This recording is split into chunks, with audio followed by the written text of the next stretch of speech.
అవిద్యానామంతస్తిమిరమిహిరద్వీపనగరీ జడానాం చైతన్యస్తవకమకరాంతశ్రుతిఝరీ దరిద్రాణాం చింతామణిగుణనికా జన్మజలధౌ నిమగ్నానాం దంష్ట్రామురరిపువరాహస్య భవతి. శుక్లాంబరధరం విష్ణుం శశివర్ణం చతుర్భుజం ప్రసన్నవదనం ధ్యాయేత్ సర్వవిఘ్నోపశాంతయే. వందే గురుపదద్వంద్వమవాంమానసగోచరం రక్తశుక్లప్రభామిశ్రమతర్క్యం త్రైపురం మహః. నారాయణం నమస్కృత్య నరం చైవ నరోత్తమం దేవీం సరస్వతీం వ్యాసం తతో జయముదీరయేత్.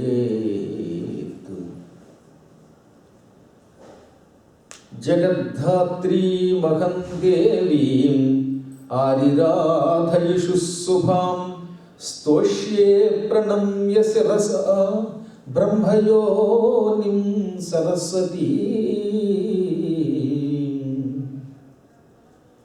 బ్రహ్మాత్మీయ స్వరూపమైన సభను ఉద్దేశించి 3వ రోజు మార్కండేయ పురాణంలోకి మనం అడుగు పెడతాం.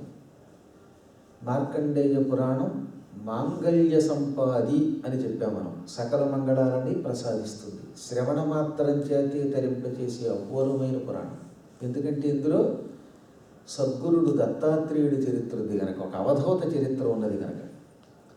ధూత అంటే ఎగరగొట్టబడిన, అవ అంటే అపలక్షణములు, అపలక్షణములను అంటే మనలో ఉన్న దుర్వ్యసనాదులను లేక దుఃఖాదులను చింతలని ఎగరగొట్టేవాడని ఒక అర్థం. రెండవది అవధూత అంటే తన సమీపానికి లాక్కునేవాడని ఒక అర్థం. అవ అనే దానికి మరొక అర్థం బాగా సన్నిధానము. ఆయన అత్యంత కరుణాస్వరూపుడు.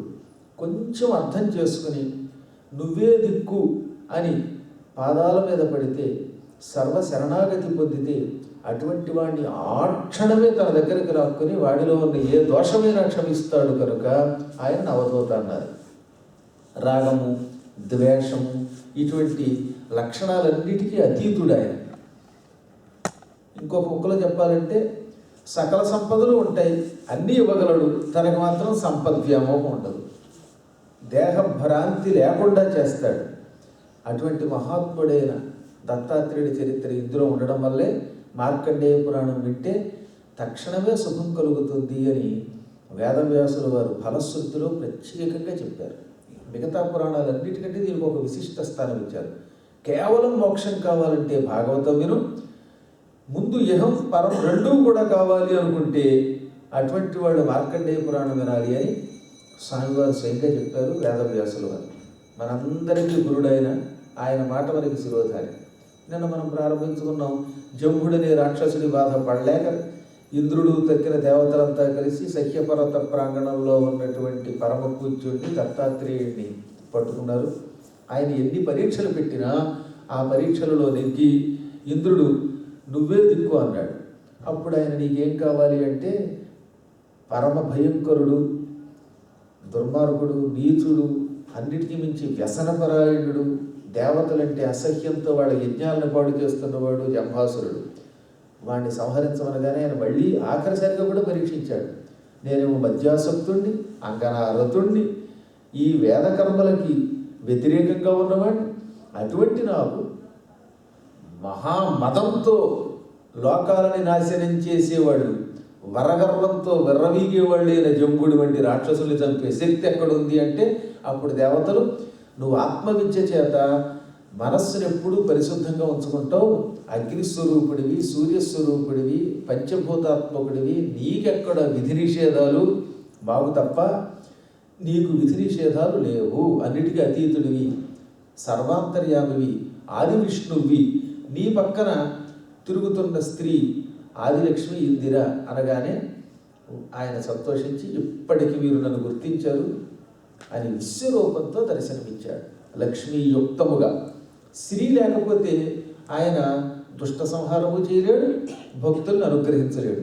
అందుకే ఎప్పుడూ కూడా శ్రీ నివాసుడు, లక్ష్మీ నారాయణుడు. ఉట్టి నారాయణుడు వల్ల మనకు ఉపయోగం ఉంది. ఎప్పుడైనా హోమ్ డిపార్ట్మెంట్ పక్కన ఉంటేనే ఈ పురుషుడి గురువు గుర్తుపెట్టుకుని వాళ్ళు ఉంటేనే ఎవరైనా గౌరవిస్తారు.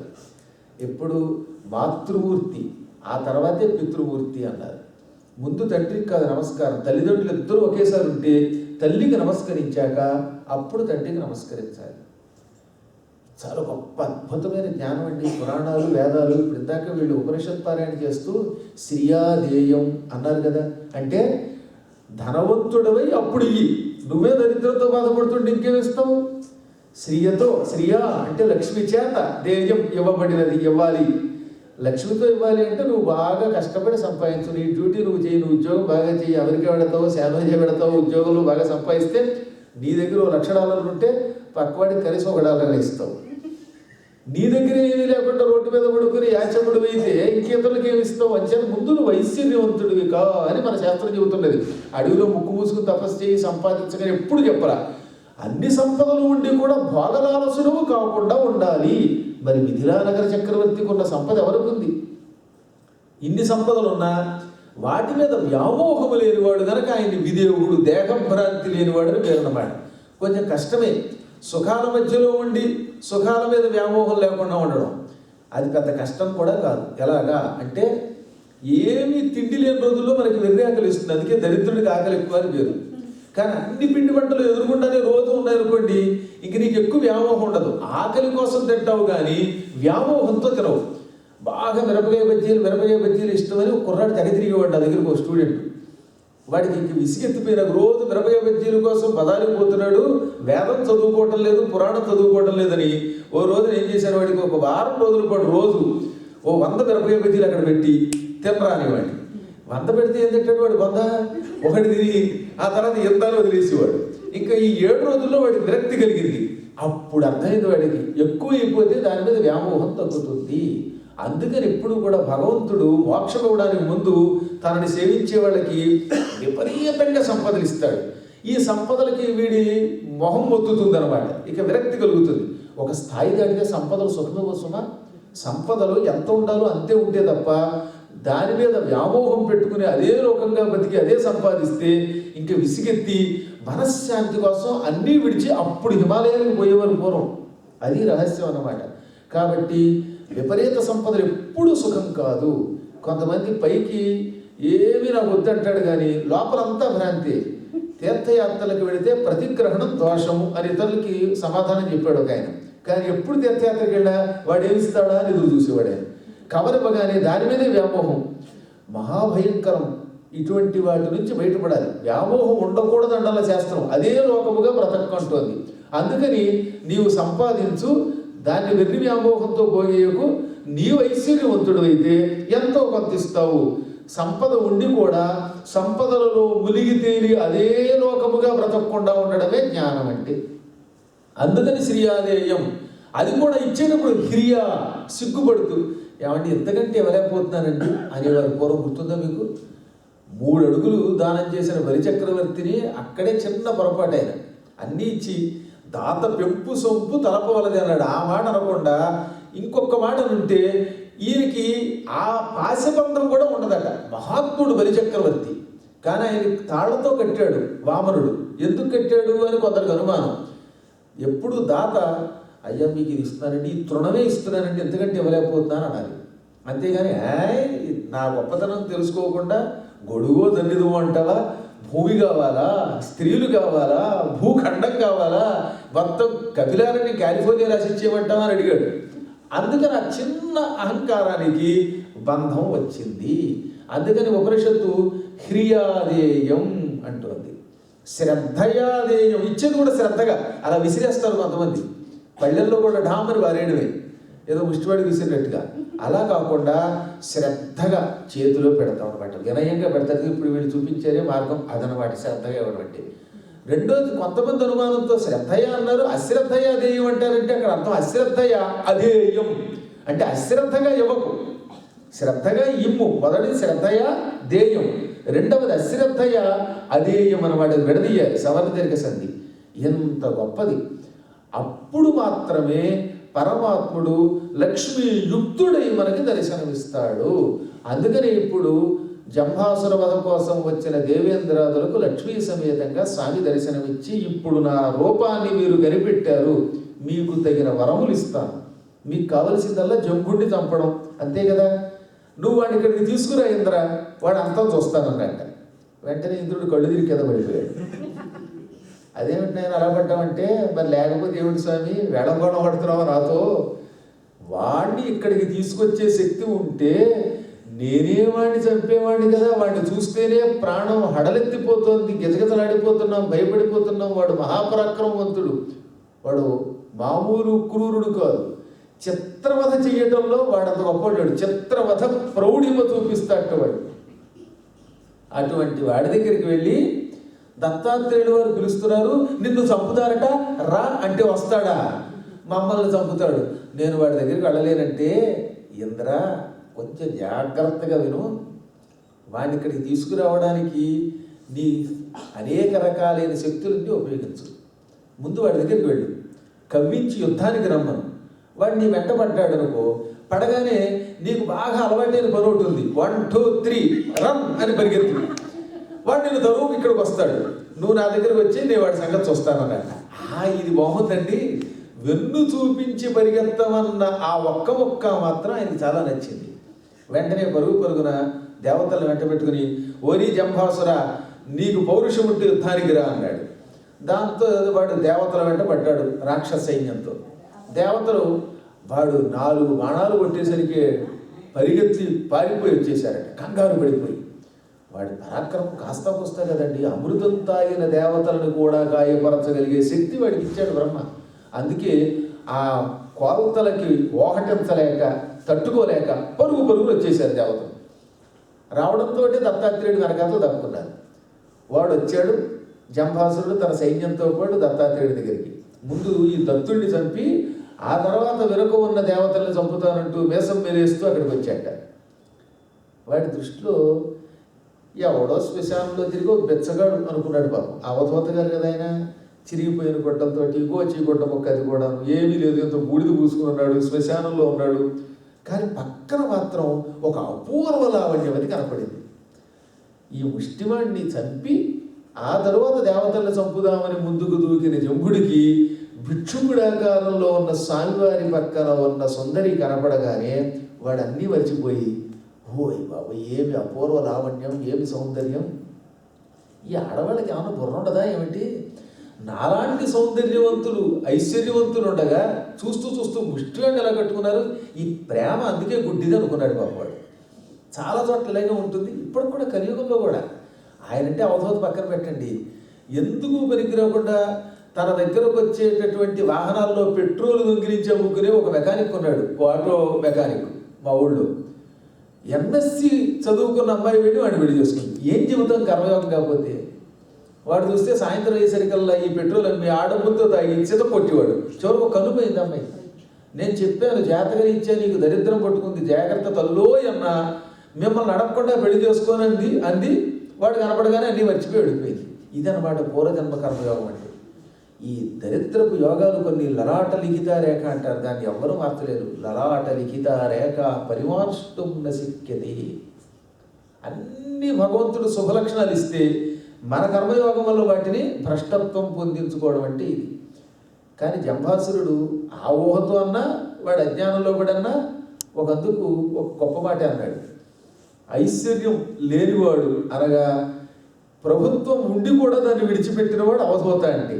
అటువంటి ఐశ్వర్యహీనుండి ఈ సుందరి పట్టుకుంది అనుకుని, సుందరి ఈ మూఢాత్ముడితో నీకెందుకు పని, నా వెంటరా అన్నాడు. ఆయన ఒప్పుకుంటే వస్తానంటే ఆ సుందరి. వెంటనే ఇటు తిరిగి, ఏమో భిక్షుకుడా, ఈ శ్మశానంలో కూర్చునేవాడికి నీకెందుకే భార్య, నీకే తిండి లేదు, ముష్టెత్తుకుంటున్నావు, పిండ ప్రదానాలు చేస్తే వచ్చేవాటిని ఒడుగు తింటున్నావు, ఆ సుందరిని ఏం పోషిస్తావు, నాకు ఇచ్చేసావనుకో నేను పట్టుకుపోతాను, ఏ యూఎస్ఏలోనూ మంచి ఉద్యోగం చేసుకుంటాను నేను, నాకు ఇస్తావా అన్నాడు. స్వామివారి చమత్కారం వేరు కదా, అందుకని ఆయనే ఉన్నాడు వెంటనే, నాయన నేనేమైనా ఆమెను రమ్మన్నానా? తనంత తాను వచ్చి వదిలిపెట్టడం లేదు నన్ను. ఆమె ఇష్టపడితే నువ్వు పట్టుకుపోవచ్చు, నాకేం అభ్యంతరం లేదు, నేను ఎవరిని రమ్మను పొమ్మను అన్నాడు ఆయన. ఇప్పుడు వీడేమన్నాడు చూసావా, వాడేదో పెద్ద పడబొడుస్తాడు అనుకున్నావు నువ్వు, నిన్ను రమ్మనలేదట పొమ్మన్నాడట, ఇప్పుడు నీవు ఇష్టపడితే పట్టుకుపోతానన్నాడు. అప్పుడు ఆవిడ చిరునవ్వు రవి, మా స్వామివారు అంత మాట అన్నాక నీతో రాకుండా ఎలా ఉంటాను, కానీ నాకు ఒక నియమం ఉన్నది, నువ్వు నన్ను 2 చేతులతో ఎత్తి నడినెత్తి మీద పెట్టుకో, ఆ క్షణమే నేను నీతో వస్తానండి. కొన్ని పాఠాంతరాలలో పల్లకీలో పెట్టి నెత్తి మీద పెట్టుకోని కూడా ఉన్నది. ఏదైతేనే మొత్తం మీద శిరస్సు మీద నన్ను మోసినట్టయితే నీతో వస్తానన్నది. వెంటనే ఈ మూర్ఖుడు బుట్టలో పడిపోయాడు. ఓ నిన్ను ఎత్తడానికి పెద్ద కష్టమా అని 2 చేతులతో తామర పువ్వులో కూర్చుని ఉన్న ఆ అనఘాదేవిని ఆదిలక్ష్మిని ఎత్తి, ఆవిడ లక్ష్మిని కూడా తెలియదు అడిగి, సరిగ్గా నెత్తి మీద పెట్టుకున్నాడు. చెప్పాక కొన్ని చోట్ల పల్లకీలో ఎత్తి మరీ నెత్తి మీద పెట్టుకున్నారు రాక్షసులను ఉన్నది. ఎలా అయినా మొత్తం మీద నెత్తి మీద పెట్టుకోవడం పెట్టుకున్నారు. వెంటనే ఒక తమాషా జరిగిందిట. ఆ క్షణమే పెద్ద విస్ఫోటం జరిగింది. అక్కడ పెద్ద బాంబు పేలిపోతే ఎలా ఉంటుందో అలా పేలిపోయింది. జంభాసురుడి తల పగిలిపోయి ముక్కలైపోయింది. వెంటనే ఈయన అన్నాడు విష్ణువు, ఈ మిగతా రాక్షసులందరికీ కూడా ఐశ్వర్యం నశించింది, జంబుడు తెచ్చాడు, వాళ్ళని చంపేయండి అనగానే రాక్షసులు వెళ్ళిపోయి పారిపోతూ కూడా వెనక్కి తిరిగి దేవతలతో యుద్ధం చేశారు వీలున్నంత వరకు. అయినా దేవతలు వాళ్ళని చీల్చి చెడ్డాడారు, మిగిలినోడు పారిపోయారు. ఇప్పుడు ఈ దేవతలకు అనుమానం వచ్చింది, అసలు యుద్ధం లేదు, ధనుస్సు పట్టుకోలేదు, ఏదో లక్ష్మీదేవిని నెత్తి మీద పెట్టుకున్నాడు వాడి తలకాయ పగిలిపోయింది, కొబ్బరికాయ పగిలినట్టు పగిలిపోయింది వాడి వాయిదారి తలకాయ. ఇంతలా భయంకరంగా పగిలిపోయింది, అసలు ఏం తమాషా చేసావు స్వామి అని అడిగితే అప్పుడు చెప్పాడు విష్ణుడు, మేనం పురుషుని 7 స్థానంబులు గడచి తలకు జని సిరివిడుచున్ మానుగవానిన. నాయనలారా, ఇందులో ఓ చమత్కారం ఉంది. అందరినీ యుద్ధం చేసి చంపక్కర్లేదు, చంపడానికి నేను ఒక గొప్ప మాయని ప్రయోగించా. ఆ మాయ లక్ష్మి. లక్ష్మీదేవి మన శరీరంలో, మానవ శరీరంలో 7 స్థానములలో ఉంటే శుభమునిస్తుంది. ఈ 7 స్థానములు దాటి 8వ స్థానం తల మీదకి వెళ్ళిందా వాడిని నాశనం చేస్తుంది. కాబట్టి లక్ష్మీదేవి వల్ల నాశనం పొందాలంటే శిరస్సు మీదకి లక్ష్మీదేవిని పంపడమే అనగానే అదేదో మాకు పెద్దగా అర్థం కావటం లేదు, ఆ వివరం చెప్పు అన్నారు మళ్ళీ దేవతలు. ఇప్పుడు 7 స్థానములలో ఉంటే శుభం కలిగిస్తుంది, తలకు వెళితే నాశనం చేస్తుంది అంటే ఏమర్థమవుతుంది మాకు? మేము అంత పండితులం కావు, కొంచెం సులభంగా వివరించు అన్నారు దేవతలు. వెంటనే అన్నారు వాళ్ళు అనమాట, అనిమిషుల స్థానములు తత్ఫలములు జననుత చెప్పుమా అన్నారు.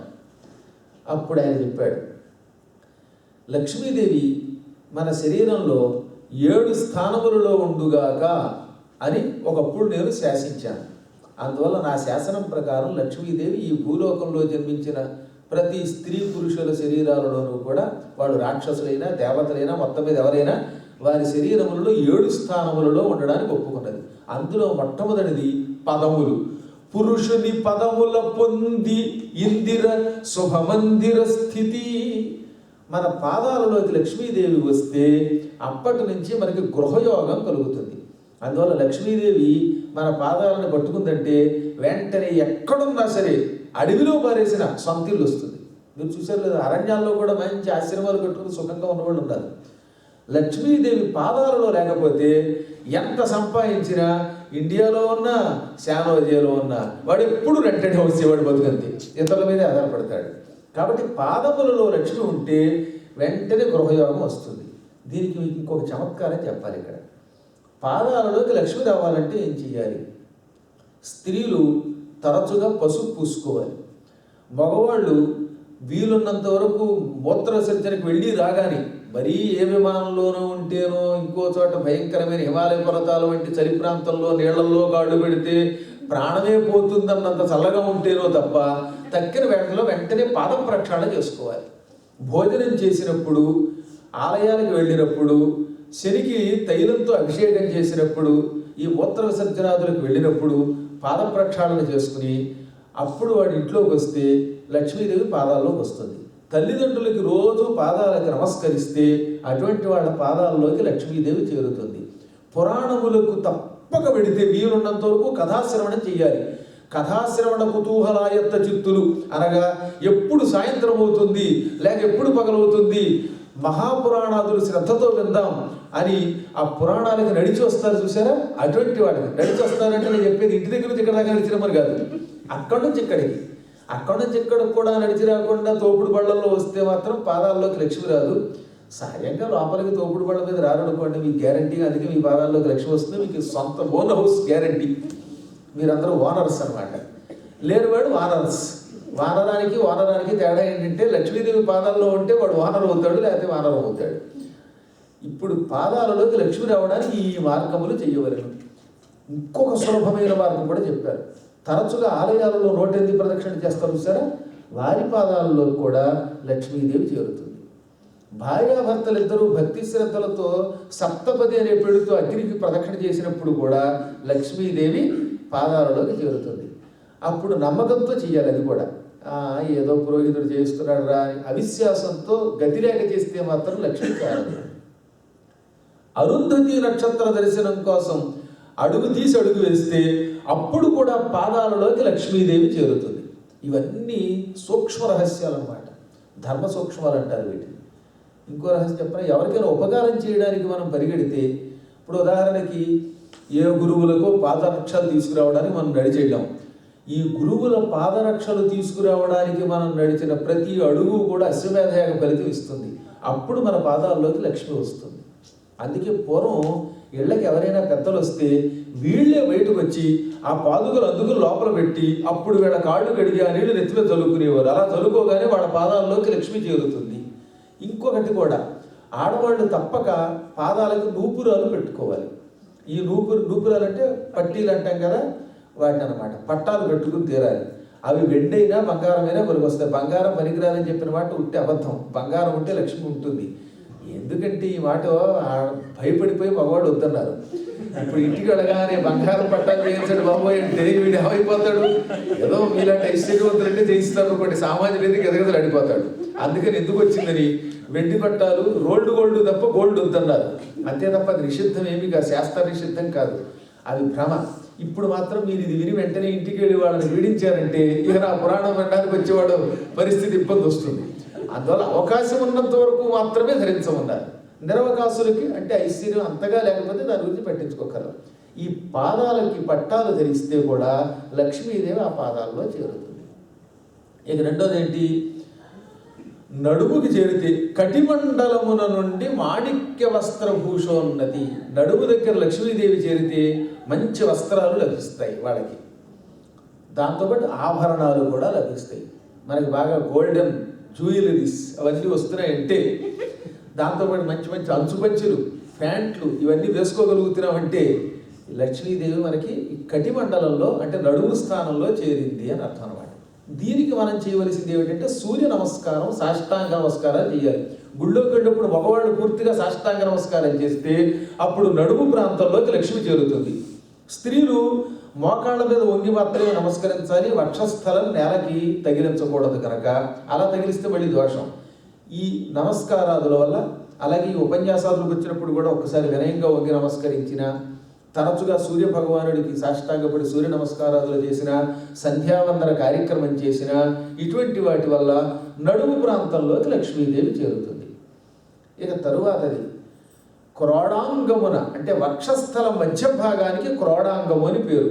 ఇక్కడ కనుక లక్ష్మీదేవి చేరిందంటే అటువంటి వాడికి బహుసుత వృద్ధి, సంతాన ప్రాప్తి కలుగుతుంది. అంటే లక్ష్మీదేవి వక్షస్థలంలో ఈ మధ్య ప్రాంతంలో ఇక్కడ ఒక చిన్న గుంటలో ఉంటుంది వక్షస్థలం దగ్గర. అసలు క్రోడాంగం అంటే ఇదనమాట. ఇక్కడ చేరిందంటే లక్ష్మి తప్పక వాడికి సంతానం కలుగుతుంది. ఇక్కడ ఉండడానికి ఏమి చెయ్యాలి, తరచుగా 2 చేతులు ఆంజనేయుడిలా జోడించి నమస్కరిస్తాడు చూసారా, అలా వినయంగా నమస్కారం చేస్తూ 108 ప్రదక్షిణలు చేసినా, లేదా గురువులకి నమస్కారం చేసేటప్పుడు 2 చేతులలో జోడించి మరీ పాదాల మీద పడినా, తరచుగా భగవత్ స్తోత్రాలు పారాయణ చేసిన, వేదాంగాలని బాగా శ్రద్ధగా విన్నా, మహాత్ములకి తరచుగా దానం చేసేటప్పుడు, ఇప్పుడు చాలా తేలిగ్గా చెబుతాను, ఇదేదో ఒక ధనం అనుకుందాం. ఈ ధనాన్ని ఇలా చేతిలో పెట్టకుండా 2 చేతుల మధ్యలో పట్టుకొని క్రోడాంగం మధ్యలో జోడించి నమస్కరించి అప్పుడు 2 చేతులతోటి దానం చేసిన ఇటువంటి దానవేత్తలకి ఈ ప్రాంతంలో లక్ష్మీదేవి చేరుతుంది. ఇంకా హృదయంలో ఉంటే అటువంటి వాళ్ళకి అనుకున్నటువంటి పనులవి తీరుతాయి. మర్మాంగములలో చేరిన లక్ష్మీదేవి భార్యాభర్తల సౌఖ్యాన్ని, రతి సౌఖ్యాన్ని, మంచి ఆదర్శ దాంపత్యాన్ని ఇస్తుంది. అన్నిటికీ మించి ఇక కంఠస్థానంలో ఉంటే అటువంటి వాళ్ళకి ఎప్పుడు ఏమి కావాలంటే ఆ వస్తువు లభిస్తుంది. ముఖంలోకి చేరితే మంజుల వాక్య సమగ్ర కాంతి అన్నారు. చక్కని మాటలు వస్తాయి, కవిత్వం వస్తుంది. వరుసగా పాదము, గుహ్యస్థానము, కటిస్థానము, క్రోడాంగం అంటే వక్షస్థల మధ్యభాగము, హృదయస్థానము, కంఠస్థానము, ఇదిగో ముఖస్థానం. ఇప్పుడు కూడా వేళకి అన్నం దొరుకుతుంది చూసారా కొంతమందికి, వాళ్ళందరికీ ముఖంలో లక్ష్మి ఉందని అర్థం. వక్త్రాబ్జే లక్ష్మి ఈవిడన్నమాట. ఈ ముఖపద్మంలో ఉన్న లక్ష్మి వల్ల వేళకి భోజనం వస్తుంది, మంచి వాక్కు వస్తుంది, కవిత్వం వస్తుంది. వాడు మాట్లాడితే జనం ఆకర్షితులవుతారు. ఎడతెరపి లేకుండా అనర్గళంగా తడువుకోకుండా మాట్లాడగలుగుతాడు. ఇవన్నీ కూడా ముఖంలో ఉన్న లక్ష్మీదేవి ఇస్తుంది. దీనికి మనం ఏం చెయ్యాలి అంటే వీలున్నంత వరకు నోటితోటి పవిత్రమైన మాటలే మాట్లాడాలి. అనవసర ప్రసంగం చేయటం కానీ, పరనింద ఎక్కువగా చేయడం కానీ ఇలాంటివి చేయకూడదు. అత్యావశ్యక స్థితిలో తప్ప అసలు పరదోషణమే వద్దుకోమన్నారు. నోటితోటి వేదాలని పలకడం, ఈ విష్ణు సహస్రనామం, లలితా సహస్రనామం, ఇటువంటి నామాలను ఉచ్చరించడం, వీటి వల్ల లక్ష్మీదేవి నోట్లో చేరుతుంది. చేరితే ఇది ఇందాక చెప్పినట్టుగా కవిత్వం వస్తుంది, కాంతి వస్తుంది, భోజన సౌకర్యం లభిస్తుంది, వీడికి వాక్శుద్ధి వస్తుంది. ఈ సప్తస్థానములు దాటి ఇంకా పైకి వెళ్ళిందంటే లక్ష్మి వాడిని పతనం చేస్తుంది. అందుకే పూర్వం ఎవడన్నా పాడైపోతే ఏమనేవారు, ఒరే వాడికి తలకెక్కిందిరో ఈ సిరి అనేవారు. అంటే ఐశ్వర్య పదం నెత్తికెక్కిందని అంతరార్థం. లక్ష్మీదేవి నెత్తికెక్కడం అంటే కేవలం భౌతికంగా ఒక రూపంతో శిరస్సుకి ఎక్కడం కాదు. నాకు డబ్బుందనే అహంకారం పెరిగిపోయినా, లేక ఇతరులను అవమానపరుస్తూ ఉన్న ఈ గర్వం వల్ల, ఈ వ్యసనాదుల వల్ల అప్పుడు లక్ష్మి శిరస్సుకి ఎక్కుతుంది. దాంతో వాడికి పతనం మొదలవుతుంది. ఇంకొకటి, ఈ లక్ష్మీదేవి ఎప్పుడు గోడ చివరిలో ఉంటుంది. కరాగ్రే వసతే లక్ష్మీ. అందువల్ల 2 చేతులతో నెత్తి మీద పెట్టి ఇలా గోక్కోకూడదన్నారు. ఈ తర్వాత పద్యాల్లో వస్తుంది. తలతీట ఇరుగేల తగదు గోకగా. తలకాయకి దొరద పెట్టినప్పుడల్లా నెత్తి మీద పెట్టి బరుకో బరుకో అని 2 చేతులు పెట్టి గోక్కుంటే ఇందులో ఉన్నటువంటి లక్ష్మీదేవి ఈ నెత్తికి వెళ్ళి ఇక ఇక్కడి నుంచి వీడికి పతనం ప్రారంభమవుతుంది. అదేమిటో ఈ మాట అనగానే దొరదేస్తుంది. చూసారు లేదా, అప్పటిదాకా వీడికి దొరద. అప్పుడు ఏం చెయ్యాలి? అందుకే చిన్న పాకెట్ కుంకు పెట్టుకునేవారు పూర్వకాలంలో. నెత్తి మీద పెట్టుకుని గోక్కోవడమును, లేదా కాస్త గోల్డ్ ఇలా పక్కకి పెట్టి ఇలా గోక్కోమని చెప్పారు మొండి గోళ్ళతోటి. అంతే తప్ప డైరెక్ట్గా వేళ్లతోటి తల అందుకే గోక్కోకూడదు. పెద్దలు ఏం చెప్పినా అవి వేదవాక్యాలు. చేతులు నెత్తి మీద పెట్టుకొని ఇచ్చేవారు కదా, తెలిసే పూర్వం. ఎవరైనా నెత్తి మీద చేతులు పెట్టుకుంటారే, చేతులు నెత్తి మీద పెట్టుకోకరా దరిద్రం అంటే అర్థం ఏంటంటే లక్ష్మీదేవి శిరస్సుకి ఎక్కితే పతనం మొదలవుతుంది అక్కడి నుంచి. ఎంత సులభంగా చెప్పారు. అందుకే పెద్దలు ఏం చెప్పినా మూఢ విశ్వాసాలు కాదు, అజ్ఞానము కాదు. వాడని మూఢులన్నవాడు వీడు మూఢుడు. వీళ్ళ నాన్నని వాడి తండ్రి చెప్పినటువంటిది మూఢ విశ్వాసం అన్నాడు అనుకోండి, వీడు మూఢుడిగా అవుతాడు. తండ్రి కంటే వీడని గొప్పవాడా?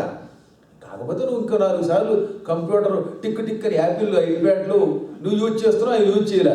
నువ్వు యాపిల్ యూజ్ చేస్తున్నావు, ఆయన నిత్యం ప్యూపిల్. ఆయనకంటే గొప్పవాడు ఏం కాదు. నువ్వు మహాత్ముడు. వాడు తెలిసి తెలియక కాదు, జ్ఞానముతో చెప్పినవి.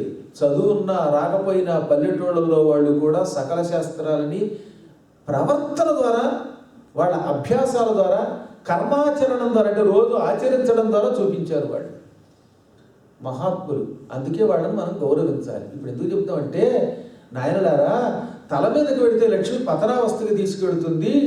తెలుసో తెలియకో ఈ రాక్షసులు, జంభాసురుడు లక్ష్మీదేవిని నెత్తి మీద పెట్టుకున్నాడు. దాంతో వాడి తల పగిలి వాడు చచ్చిపోయాడు, విస్ఫోటనమయ్యి. ఇక మిగతా వాళ్ళని మీరు చంపారు. అందువల్లే వాడిని ఇక్కడికి తీసుకురా, చంపుతానన్నాను. వాడికి బ్రహ్మ ఆయుధముల వల్ల చావు లేకుండా వరమిచ్చాడు. ఆయుధాలతో చావుని వాడు ఏం చేయాలి? ఇలా పతనం చెయ్యాలి.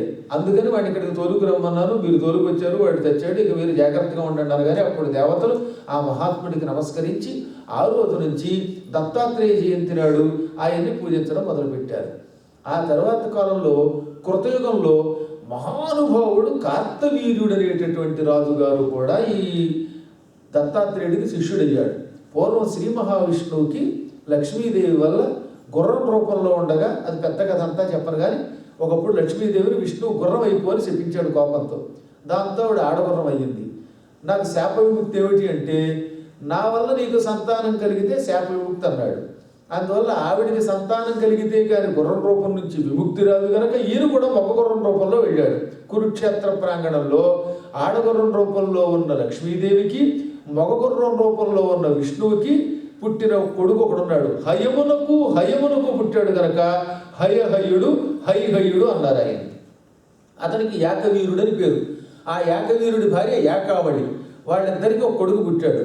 వాడికి కృతవీర్యుడు అని పేరు. అందుకే ఇదంతా హైహయ వంశం అనమాట. స్వయంగా విష్ణువుకి మనవడు కృతవీర్యుడు అంటే. ఆ కృతవీర్యుడు మహావీరుడు.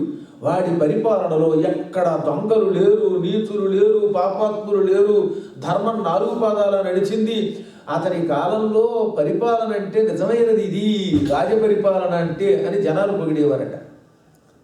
ఆయన 10,000 సంవత్సరాలు పరిపాలించి చచ్చిపోయాడు. ఆయనకు ఒక్కడే ఒక కొడుకు. వాడికి కార్తవీర్యుడు అని పేరు. కృతవీర్యస్య అపత్యం పవాన్ కార్తవీర్య. కృతవీర్యుడు కొడుకు కనుక వాడిని కార్తవీర్యుడు అన్నారు. వీడు తండ్రిలాగే ధర్మాత్ముడే, కానీ తండ్రికి ఉన్న బలం లేకుండా పోయింది. మాతృదోషం అని ఒకటి ఉన్నది. ఇతని తల్లి ఇతని గర్భంలో ఉండగా ఈ అర్చనలన్నీ వ్యర్థమేమో, ఆవు పాలతో అభిషేకం చేసే కంటే ఆవు పాలు తాగితే కడుపులో పెడితే మంచిది కదా అనుకుంది. ఆవు పాలతో అభిషేకం చేస్తే నష్టం అని. అంటే ఈ అభిషేకాదులని కొంచెం మనస్సులో శంకించింది. ఇప్పటికి కూడా అప్పుడప్పుడు కొంతమంది అజ్ఞానంలో పడుతూ ఉంటారు. చాలా పెద్ద పొరపాటు ఇది. నువ్వు ఎంత వండినా కుళ్ళిపోయేది కుళ్ళిపోతుంది. పరమేశ్వరుడి లింగం మీద పోసే పాలు వ్యర్థమని ఎప్పుడు అనుకోకు. అసలు ఆయనే ఇస్తున్నాడు అన్నీ. పోసే కొద్దీ అక్షయమవుతాయి పాలు. అలా పొయ్యకపోతే అది ఎప్పుడూ నష్టమే. భక్తి, జ్ఞాన, వైరాగ్య యోగములని 4 ఉన్నాయి. ఇందులో భక్తి యోగం చాలా గొప్పది. అది మన కంటికి అంత తేలిగ్గా అర్థం అవ్వదు. సామాన్యుని యొక్క బుర్రకు అర్థం కానిదే భక్తి అంటే. ఈ అభిషేకాదుల వల్ల వచ్చే ద్రవ్యాలు వ్యర్థమవుతాయని ఎప్పుడు అనుకోద్ది. ఈ పంచభూతాల్లో ఎన్నో సూక్ష్మ క్రిములు వాటిని సేకరిస్తాయి. ఆ పంచభూతాలలో ఉన్న క్రిముల రూపంలో ఉన్న పరమాత్ముడికి అది అందుతుంది. కాబట్టి ఒకవేళ మనం దాచిన పుండిపోట్ల ఇళ్లలో పెట్టి పాలు పారబెట్లా ఎన్ని ఆహార పదార్థాలు రోజు పెంటపాలు అవుతున్నాయండి. అభిషేకం దగ్గరేమో వ్యర్థం అంటావా? ఆ పాలు పోయడం, పెరుగు పోయడం, తేనె పోయడం వ్యర్థం అంటాడు వీడు. రోజు పళ్ళల్లో తిన్న అన్నంలో సగం కనుక అందులో పోయకుండా ఉంటే దాంతో లోకంగా బాగుపడదా? అలాగే ఈ దిక్కుమాల సినిమాల కోసం ఖర్చు పెడుతున్నారే, అడ్డమైన సినిమాల కోసం.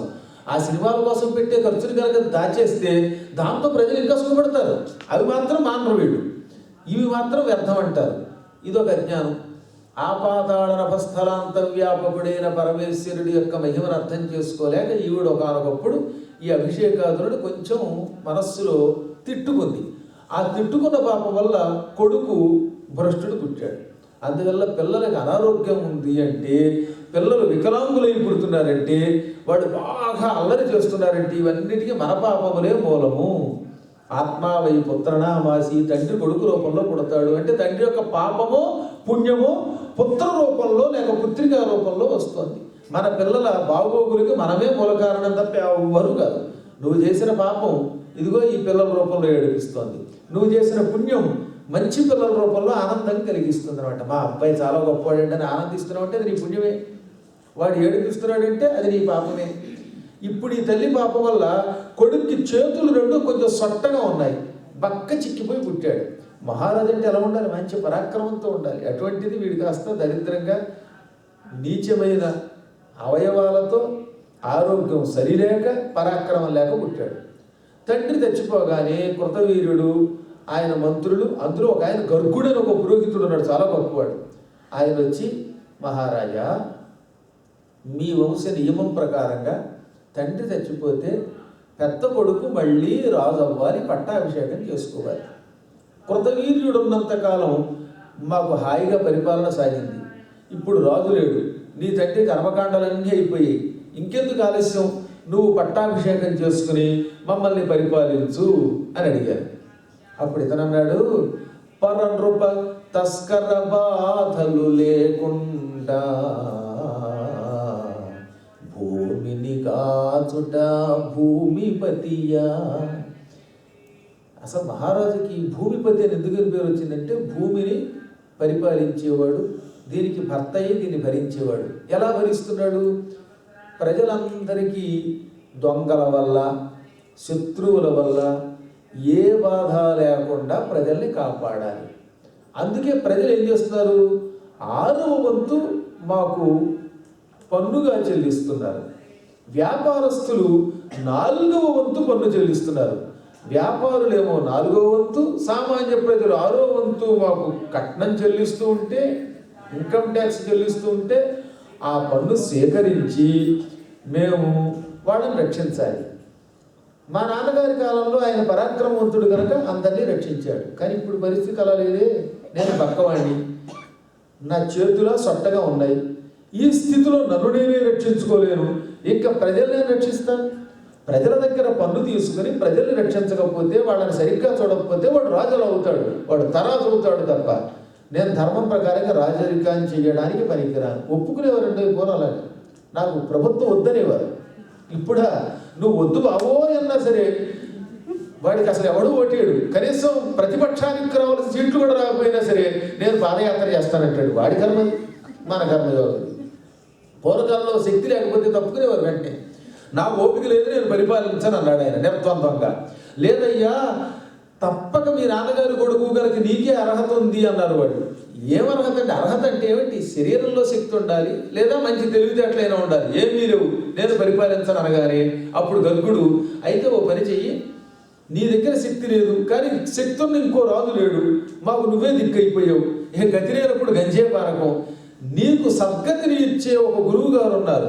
ఇంద్రుణ్ణి అనుగ్రహించి జంభాసురాదులను సంహరించిన పరమ పూజ్యుడు దత్తాత్రేయుడు సద్గురువు ప్రస్తుతం సహ్యపర్వతం దగ్గర ఉన్నాడు. ఆయన దగ్గరికి వెళ్ళావంటే, ఆయన పాదాలు గట్టిగా పట్టుకున్నావంటే ఆయన నీకు వరాలు ఇస్తాడు. ఆయన వరాలు ఇస్తే నీ అంత పరాక్రమవంతుడు మరొకడు ఉండడు. ఆయన్ని పట్టుకో అన్నట్ట. ఆయన్ని పట్టుకుని అప్పుడు నువ్వు గొప్పవాడిని మమ్మల్ని పరిపాలించగానే ఆయన్ని అంత తేలిగ్గా పట్టుకోవడం కష్టం అంటున్నారు, నిజమేనా అన్నాడు. అవును ఆయన, ఇంద్రుడు అంతటి వాడిని నెత్తి మీద ఎముకలతో కొట్టాడు, ఆయన మూతి అవి కాల్చాడు. నువ్వు కొట్టినా తిట్టినా నీ పాదాలే దిక్కుని ఆయన పట్టుకో. ఆయన అనుగ్రహిస్తే ఇక నీ అంతటి భాగ్యవంతుడు ఉండడు. కొంచెం జాగ్రత్తగా ఉండు. ఎట్టి పరిస్థితుల్లో ఆయన పెట్టే పరీక్షలకి లొంగిపోయి ఓడిపోయి మాత్రం వెనక్కి రాదు అనగానే, నేను మా గురువు గారిని పట్టుకుని గొప్పవాడిని అయ్యాక అప్పుడు మీకు నా ముఖం చూపిస్తాను, అప్పటి వరకు రానని బయలుదేరి వెళ్ళిపోయాడు. అన్నట్టే మహావేగంగా వెళ్ళాడు. శ్మశానంలో ఉన్నటువంటి గురువు గారిని దత్తాత్రేయుడు చూశాడు.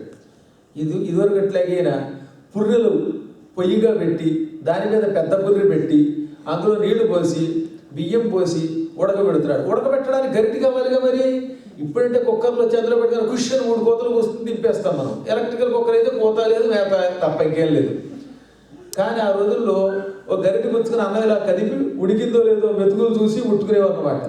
దానికే స్థాళీపులాకన్యాయం అని పేరు. అంటే అన్నమంతా పట్టుకు చూడక్కర్లా, ఉడికిందో లేదో తెలియాలంటే ఒక్క మెతుకు నొక్కితే అది మెత్తగా ఉందంటే ఉడికిందని, అది మెత్తగా లేకపోతే ఉడకలేదని భావన.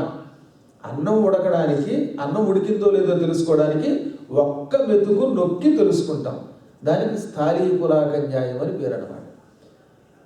ఆ న్యాయం ప్రకారంగా అన్నం వండుతూయిన పుర్రెలో ఒక పెద్ద ఎముక తీసుకుని ఆ ఎముకే గరిటె దాంతో కలబడుతూ ఆ ఎముకతోటే పైకి ఒక మెతుకు తీసి నొక్కి, అబ్బాయి ఇంకా ఉడకలేదా అని అందులో వేసేట మెతుకు. సరే గయ్యని అక్కడికి వెళ్ళి నమస్కారం గురువు గారు అన్నాడు. నేనే పిచ్చివాడిని, ఈ శ్మశానంలో తిరుగుతూ ఉంటే నాకంటే పిచ్చివాడు మరోడు వచ్చాడు, నేను గురువునేమిటి, ఈ జగత్తుకి బరువుని తప్ప అన్నాడు ఆయన. నువ్వు అలాగే అంటావు స్వామి, ఏమైనా నువ్వే నా గురువు, నీ పాదాలకి నమస్కారం గట్టిగా 2 కాళ్ళు పట్టుకున్నాడు. వెంటనే నేను ఆశీర్వదించాలి కదా, మనవాడు సహజంగా నమస్కారం అనగానే శుభవస్తు అంటారు. మనోభీష్ట సిద్ధిరస్తు, ఇక తోచినట్టు దీవిస్తూనే ఉంటారు ఎవడ దృష్టాన్ని బట్టి వాడు. కానీ ఈయన ఏం చేసేట, చేతిలో ఉన్న ఎముకని, అందులో అన్నం వేడివేడి అన్నం కలుపుతున్నటువంటి ఆ వేడి గరిటెను పుచ్చుకొని, ఎముక గరిటె, ఈ గరిటెతో వాడి పుర్రె మీద ఢామను కొట్టాడు, ఈ నెత్తి మీద. రాజుగారి వాడు పగిలిపోయింది, బొర్ర గిర్ర తిరిగిపోయింది అనమాట. వాడి మామూలు తిరగడం కాదు, ప్రపంచం అంతా భూమి గుండ్రంగా ఉందంటోంది, ఇంతకాలం భూమి గుండ్రంగా ఉంది తిరుగుతోందని నాకు తెలియదు, ఇప్పుడు తిరుగుతోంది, భూమే కాదు నేను తిరుగుతున్నాను అనుకున్నాడు ఆయన. కళ్ళు బయలు గమ్మే గిరగిరా గిరగిరా గిరగిరా భూమి అంతా తిరిగిపోయిందిట. ఒక పావు గంటకి అతి కష్టం మీద కోలుకుని అమ్మ ఏమి దెబ్బ, ఈ ప్రభువు నా అజ్ఞానాన్ని పారద్రోలడానికి ఇంత దెబ్బ కొట్టాడు అనుకుని వెంటనే కాళ్ళకి నమస్కరించి, తండ్రి నువ్వు కొట్టిన దెబ్బ వల్ల ఇంతకాలం నాలో ఉన్న ఓఢత్వం పోయింది, గాఢమైన భక్తి పెరిగింది, నువ్వు కొట్టు తిట్టు చంపి నీ పాదాలు విడిచిపెట్టనన్నాడు. ఇంకా అక్కడి నుంచి ఆయన లేచి నిలబడితే నిలబడేవాడు, కూర్చుంటే కూర్చునేవాడు. ఆయనకి మత్స్యం మద్యం మాంసం ఏది అడిగితే అది ఇచ్చాడు. విసుక్కున్నా కొట్టినా తిట్టినా ఎప్పుడూ పాదాలే పట్టుకున్నాడు. గురువులని ఎలా సేవించాలో సేవించాడు. చాలా కష్టం గురుసేవ అంటే. ఈ రోజుల్లో గురువుల్ని సేవించడం మీద పనే ఉంది. అసలు గురువు గారికి సేవే లేదు, షేవింగే తప్ప సేవింగ్ లేదు. కానీ ఆ రోజులు అలా కాదు, నిరంతర సేవ అన్నమాట. రాత్రి పగలు కూడా ఉండేవారు మహానుభావులు శిష్యులంటే. అలా సేవ చేశాడు. 40 రోజుల పాటు గురువు గారిని శ్మశానంలో కటిక నేల మీద పడుకుని మహారాజపుత్రుడు కార్తవీర్యార్జునుడు సేవించాడు. ఒక రోజున ఆయన ఏం చేశాడు తెలుసా? ఈ 2 చేతులు కొంచెం సొట్ట చేతులు, అమ్మహీపాలు భుజద్వయం పుదర్థంబుగా విల్చే. శ్మశానంలో కాలుతున్న కాష్టంలోని కట్టెలు 2 తీసుకుని ఆ కట్టెలతో 2 చేతులు భుజం పైదాకా ఇక్కడ దాకా కాల్చేసేట. మొత్తం కాలిపోయే చేతులు బూడిద కింద పడిపోయి. ఎంత దురదృష్టం అది! అంత బాధను అనిపించాడు వాడు. అంటే ఇవాళ మన అందరం అనుకుంటున్నాం మహానుభావులు వాళ్ళు అందరూ వరాలు పొందారు, గొప్పవాళ్ళు అయిపోయారని. దాని వెనకాతల వాళ్ళు పడిన ముందు వేదన అయ్యాకే, పరీక్షల్లో నెగ్గాకే గొప్పవాళ్ళు అయ్యారు. వేదన నేర్చుకోవడానికి ముందు ఇంత వేదన పడేవారు అన్నమాట వాడు. 2 చేతులు మొనకంట కాలిపోగానే కొసకంట వాడు అంత బాధని పళ్ళ బిగును భరించి, చేతులే కాదు కాళ్ళు కాల్చి శిరస్సు కాల్చి అయినా నిన్నే పట్టుకుంటానన్నట్టు. అప్పుడు ఆయన జాలిపడి, నాయన చేతులు కాలిపోగానే తిట్టుకుంటూ పోతాం అనుకున్నాను, కానీ ఏ మాత్రం బాధని బయటికి వ్యక్తం చేయకుండా ఇంకా గురుభక్తితో నన్ను పట్టుకున్నావు అని ఉఫ్ఫను ఊదాడు. అలా ఊదగానే ఆ చల్లని గాలి ఈ 2 భుజాలకి తగిలింది, ఆ మొండి భుజాలకి. అందంగా బలంగా వచ్చేసేటి చేతులు. ఆ సొట్టలు పోయాయి. ఎంతో పూర్వం ఎముకల పోగులో ఉండేవి చేతులు, ఇప్పుడు చక్కగా మన చేతుల్లాగే యథాతథంగా అయిపోయాయి.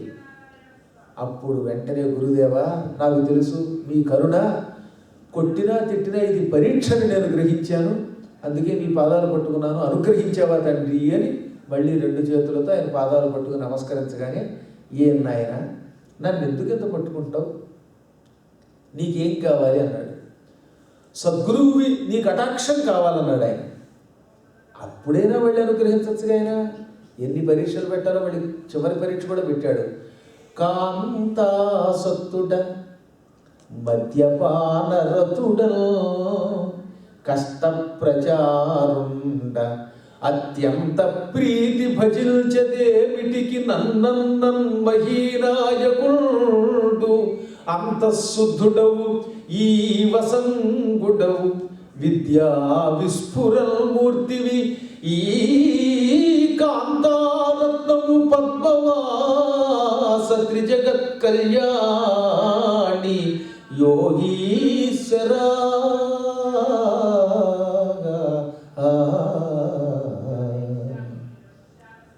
నేనేమో కాంతాసక్తుణ్ణి, స్త్రీలో మద్యపానం చేసి మత్తెక్కి ఎర్రబడిన కళ్ళతో ఉన్నవాడిని. ఇక నా ప్రవర్తన చూస్తే జుగుప్సాకర ప్రవర్తన. నా ప్రవర్తన ఏ వేద పండితుడు కూడా అంగీకరించడు.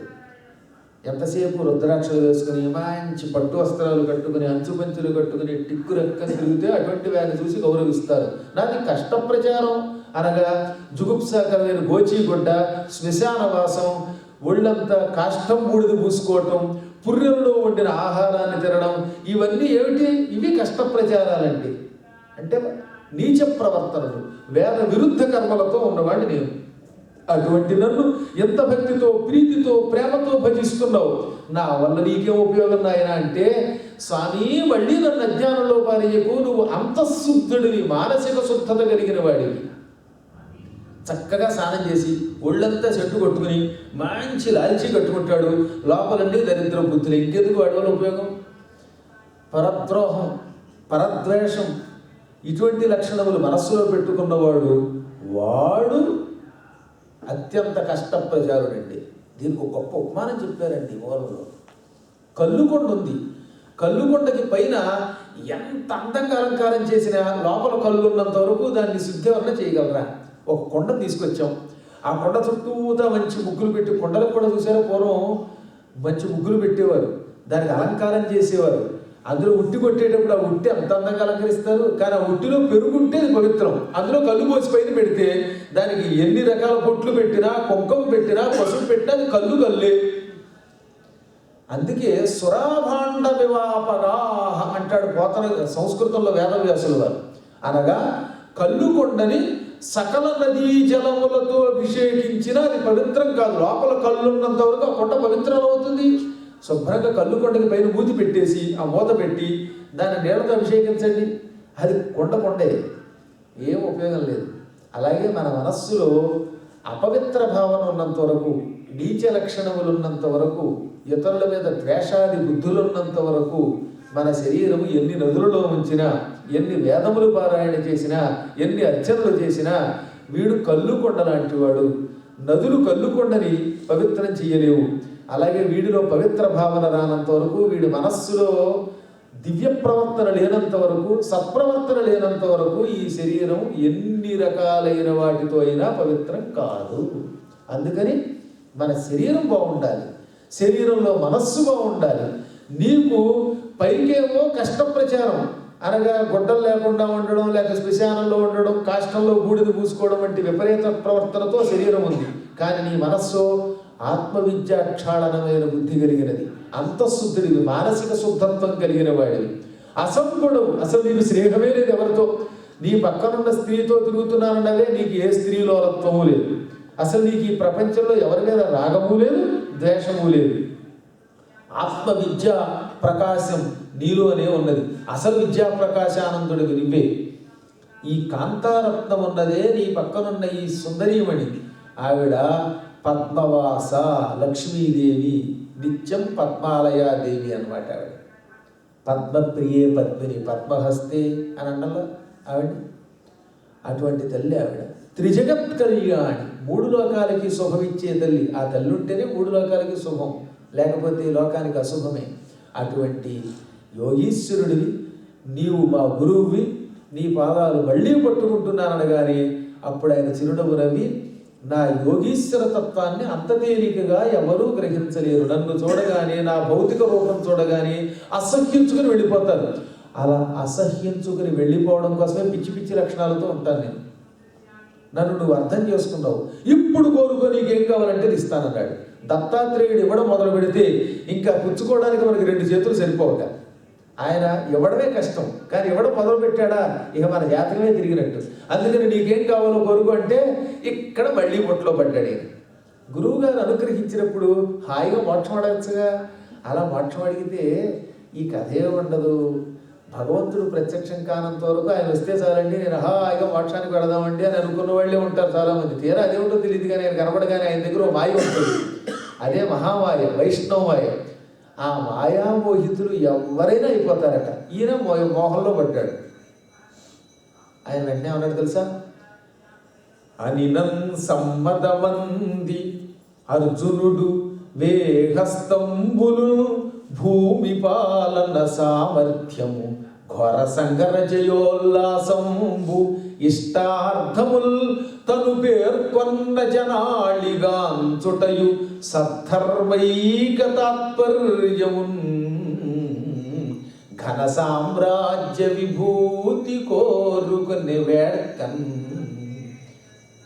వెంటనే ఏం చేశాడు వాడు, చాలా సంతోషపడిపోయి, అమ్మయ్య గురువుగారు ప్రసన్నమయ్యారు, ఇప్పుడు కోరుకోవడం మొదలు పెడదాం అనుకున్నాడు. ఏం కోరుకుందాం, బుర్రకు బాగా ఆలోచన వచ్చింది. చావు దెబ్బలు తినున్నాడేమో, అవన్నీ ఇప్పుడు బయటకు వచ్చినట్టున్నాయి. 1000 చేతులు కావాలన్నట్ట.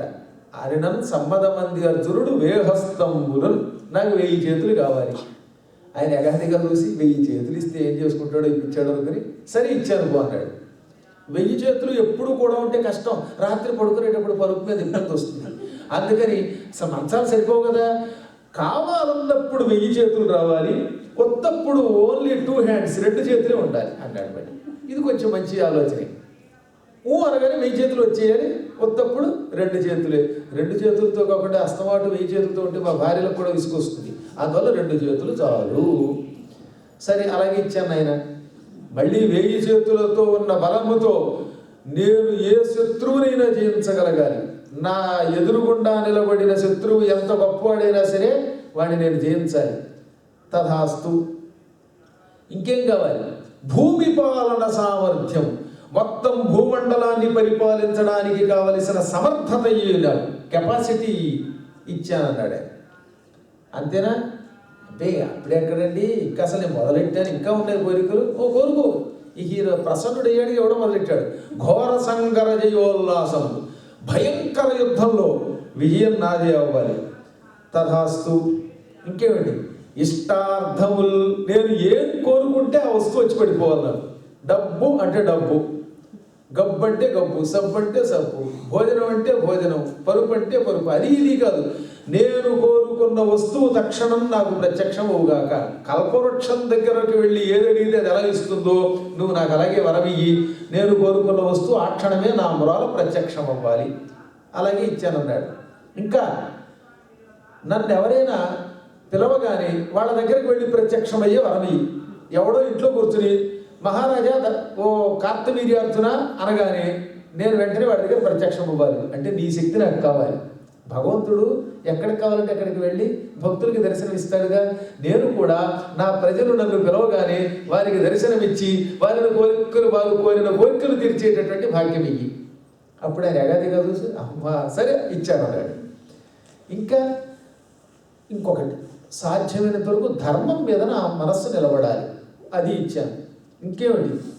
మహాసామ్రాజ్యం, ఈ భూమండలం అంతా నేనే పరిపాలించాలి, అందరూ నాకు సామంతరాజులు అయిపోవాలి, అది ఇచ్చాను.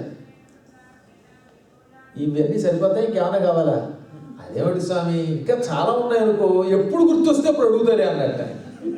మళ్ళీ అక్కడ కొంచెం పెట్టుకున్నాడు వాడు ఛాన్స్. అప్పుడు ఆయన చిరునవ్వు నవ్వి, నాయన గురుకటాక్షం చాలు అని నువ్వు అనుంటే ఇవన్నిటికంటే ఎక్కువ వరాలు నీకు ఇచ్చేవాడిని. కానీ నువ్వు కొంచెం మాయలో పడ్డావు. అయినా నాకు నీవంటే ప్రీతి, నీ సేవ ఇంతకు పూర్వం ఎవరూ చెయ్యలేదు, అందుకే నేను నీకు ఒక వరం ఇస్తున్నాను. నువ్వు అందరికంటే గొప్పవాడు అవుతావు, అందరిని జయిస్తావు. కానీ అహంకరించి నా అవతార మూర్తితో కనుక తగాదా పడ్డా వెంటనే నీకు పతనం ప్రారంభమై చావు వస్తుంది.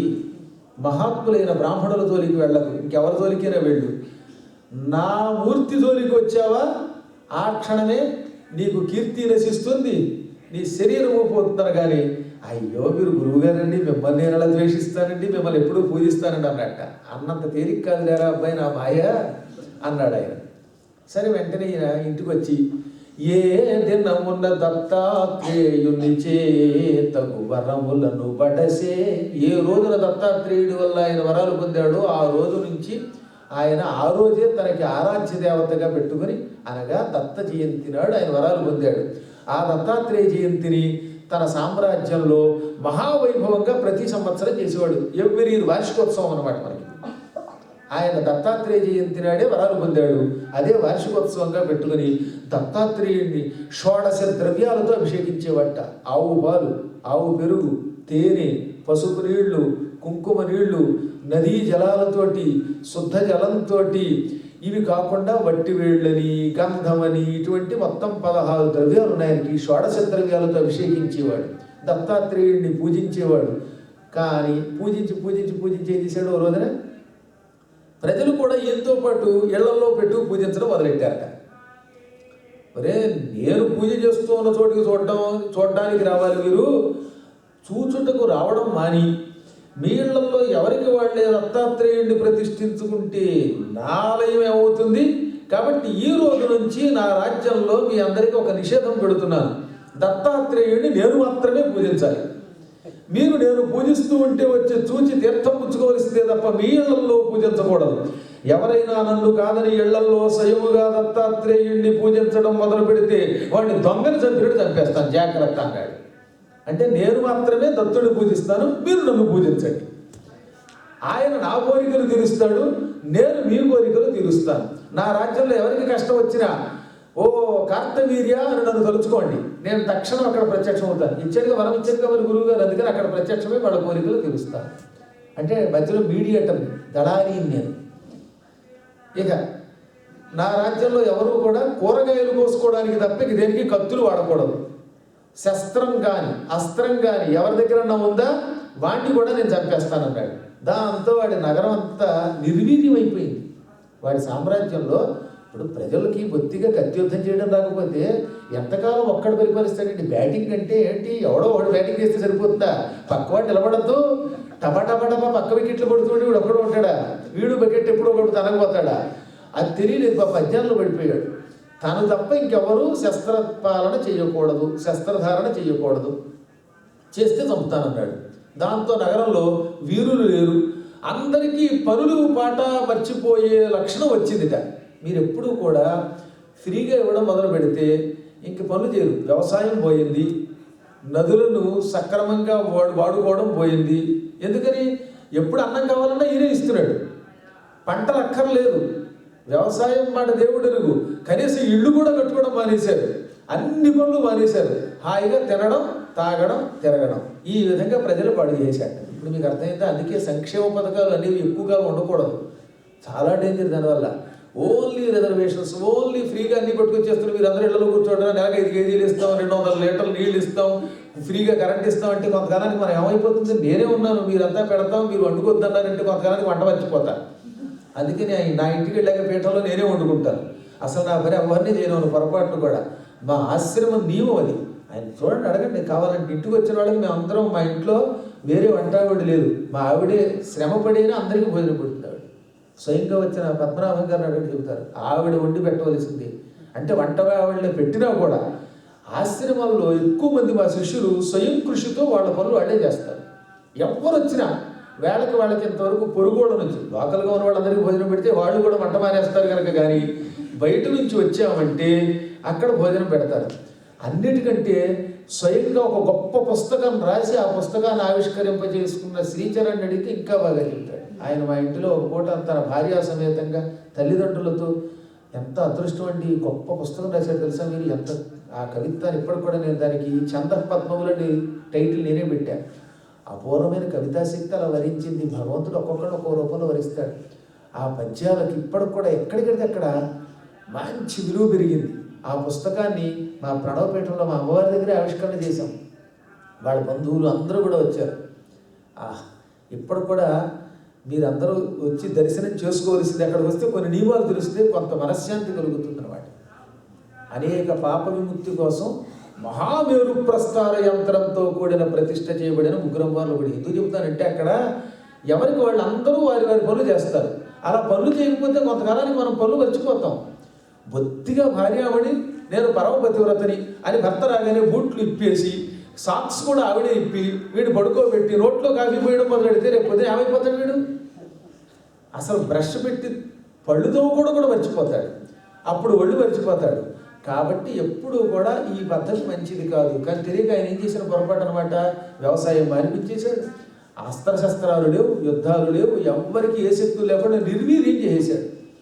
భూమి పాలకొండు, గ్రామ పాలకొండు, సంగ్రామ పాలకొండు రాజయ్యే అంటాడు అక్కడ మారణ గారు. భూపాలకుడు, గ్రామ పాలకుడు, సంగ్రామ పాలకుడు అన్నీ ఆయనే. ఇది క్రమంగా కొన్ని విచిత్ర పరిణామాలకు దారితీసింది, విపరీత పరిణామాలు అంటారు. ఈయనకి అన్ని కోరికలు తీరుస్తూ తాను మాత్రమే గురువుగారిని పూజిస్తూ ఎవరిని పూజించకుండా చేశాడుగా. దీనివల్ల అంతకంతకి ప్రజలందరూ మా రాజుగారు గొప్పవాడు, ఆయన వల్ల మేము సుఖం పడుతున్నాం, ఆయన ధర్మవాణిని ఏ పని చేయక్కర్లేకుండా ఉంది, కడుపులో చల్ల కదలడం లేదు, మా రాజు నిజంగా దేవుడిని పొగుడుతూ ఉంటే ఈయన నిజంగా నేనే దేవుణ్ణి, అసలు దత్తాత్రేయుడు కూడా నా ముందు బలాదూరు అనుకున్నాడు. ఒక రోజున ఆయన వేటకు వెళ్ళాడు. ఆ వేటలో జమదగ్ని మహర్షి ఆశ్రమానికి వెళ్ళాడు. జమదగ్ని మహర్షి ఎన్ను చూచి, మహారాజా నువ్వు నాకు అతిథిగా వచ్చావు, అతిథిని పూజించడం మా ధర్మం, నీకేం కావాలో కోరుకో అంటే ఆయన పక్కపక్కనవి అందరూ నన్ను కోరుకుంటారు, నువ్వు నన్ను కోరుకోమంటావు, నువ్వు నాకేమిస్తావు? అడవిలో కందమూల ఫలాలతో భోజనం చేస్తూ ముక్కు మూసుకుని తపస్సు చేసుకునే నీవేమిటి, మాకు ఏదైనా ఇవ్వడం ఏమిటి, నువ్వేమి ఇవ్వక్కర్లేదు నీకే ఇస్తానన్నాడు ఈయన. అలా అనకు మహారాజా, నా ఆశ్రమానికి వచ్చావు, నువ్వు కోరుకో, ఏది కావాలంటే ఇస్తాను. నీకు నీ పరివారానికి ఎటువంటి ఆహారం కావాలంటే మేము పళ్ళు దుంపలు తినం, మేము అడిగిన పదార్థాలన్నీ పెట్టడం కష్టం అన్నాడు ఆయన. కోరుకోమన్నాడు ఈయన మళ్ళీ. ఓ మాకు షడ్రసి రుచివత్ పదార్థ చేయాలన్నీ కావాలి, రకరకాల ఆహార పదార్థాలు కావాలి, మంచి అత్యద్భుతమైన పిండి వంటలతో కూడిన కూరలతో, సాంబార్లతో, అప్పడాలతో, మిరపకాయలతో, చల్ల మిరపకాయలతో కావలసిన భోజనం తేగలమంటే అవన్నీ అంటే రాజుగారు చల్లమిరపకాయలు అడగలేదు, కానీ ఆయన కావలసిన మాంసాహారాలు ఆయన అడిగాడు. ఈయన నీకన్నీ నేను కూరుస్తాను, మీ సైనికులందరూ కూర్చోండి, మీరు కూర్చోండి అని కూర్చోబెట్టి లోపల ఉన్న కామధేనువు కూతుర్ని సురభిని పిలిచాడు. సురభి అనగానే ఆ కామధేనువు కావలసిన పదార్థాలన్నీ ఇచ్చేసింది. కామధేనువుకి 2000 మంది సంతానం, అందులో 1000 ఆడపిల్లలు, మిగతా 1000 కోడి పిల్లలు. ఈ 1000 ఆడపిల్లల్లో ఒక్కొక్క పిల్లని ఒక్కొక్క ఋషి తీసుకున్నాడు. అందులో నందినీదేవువు వశిష్ఠుడి దగ్గరికి వెళ్ళింది. ఈ సురభి అని పిలువబడేది జమ దగ్గర ఉందన్నమాట. ఎప్పుడు సొంతానికి వాడుకునేవారు కాదు ఆవుని వాడు. ఆవు మహామహిమ కలిగింది, ఏమైనా ఇస్తుంది, అది చాలా గొప్పది, లక్ష్మీదేవంత మహిమ కలిగినవి సురభి గోవులంటే. ఆ గోవు యజ్ఞమునకు కావలసిన ద్రవ్యములు, భోజన పదార్థాలు, నెయ్యి, చెరువు ఒకటే అన్నీ ఇచ్చేదన్నమాట.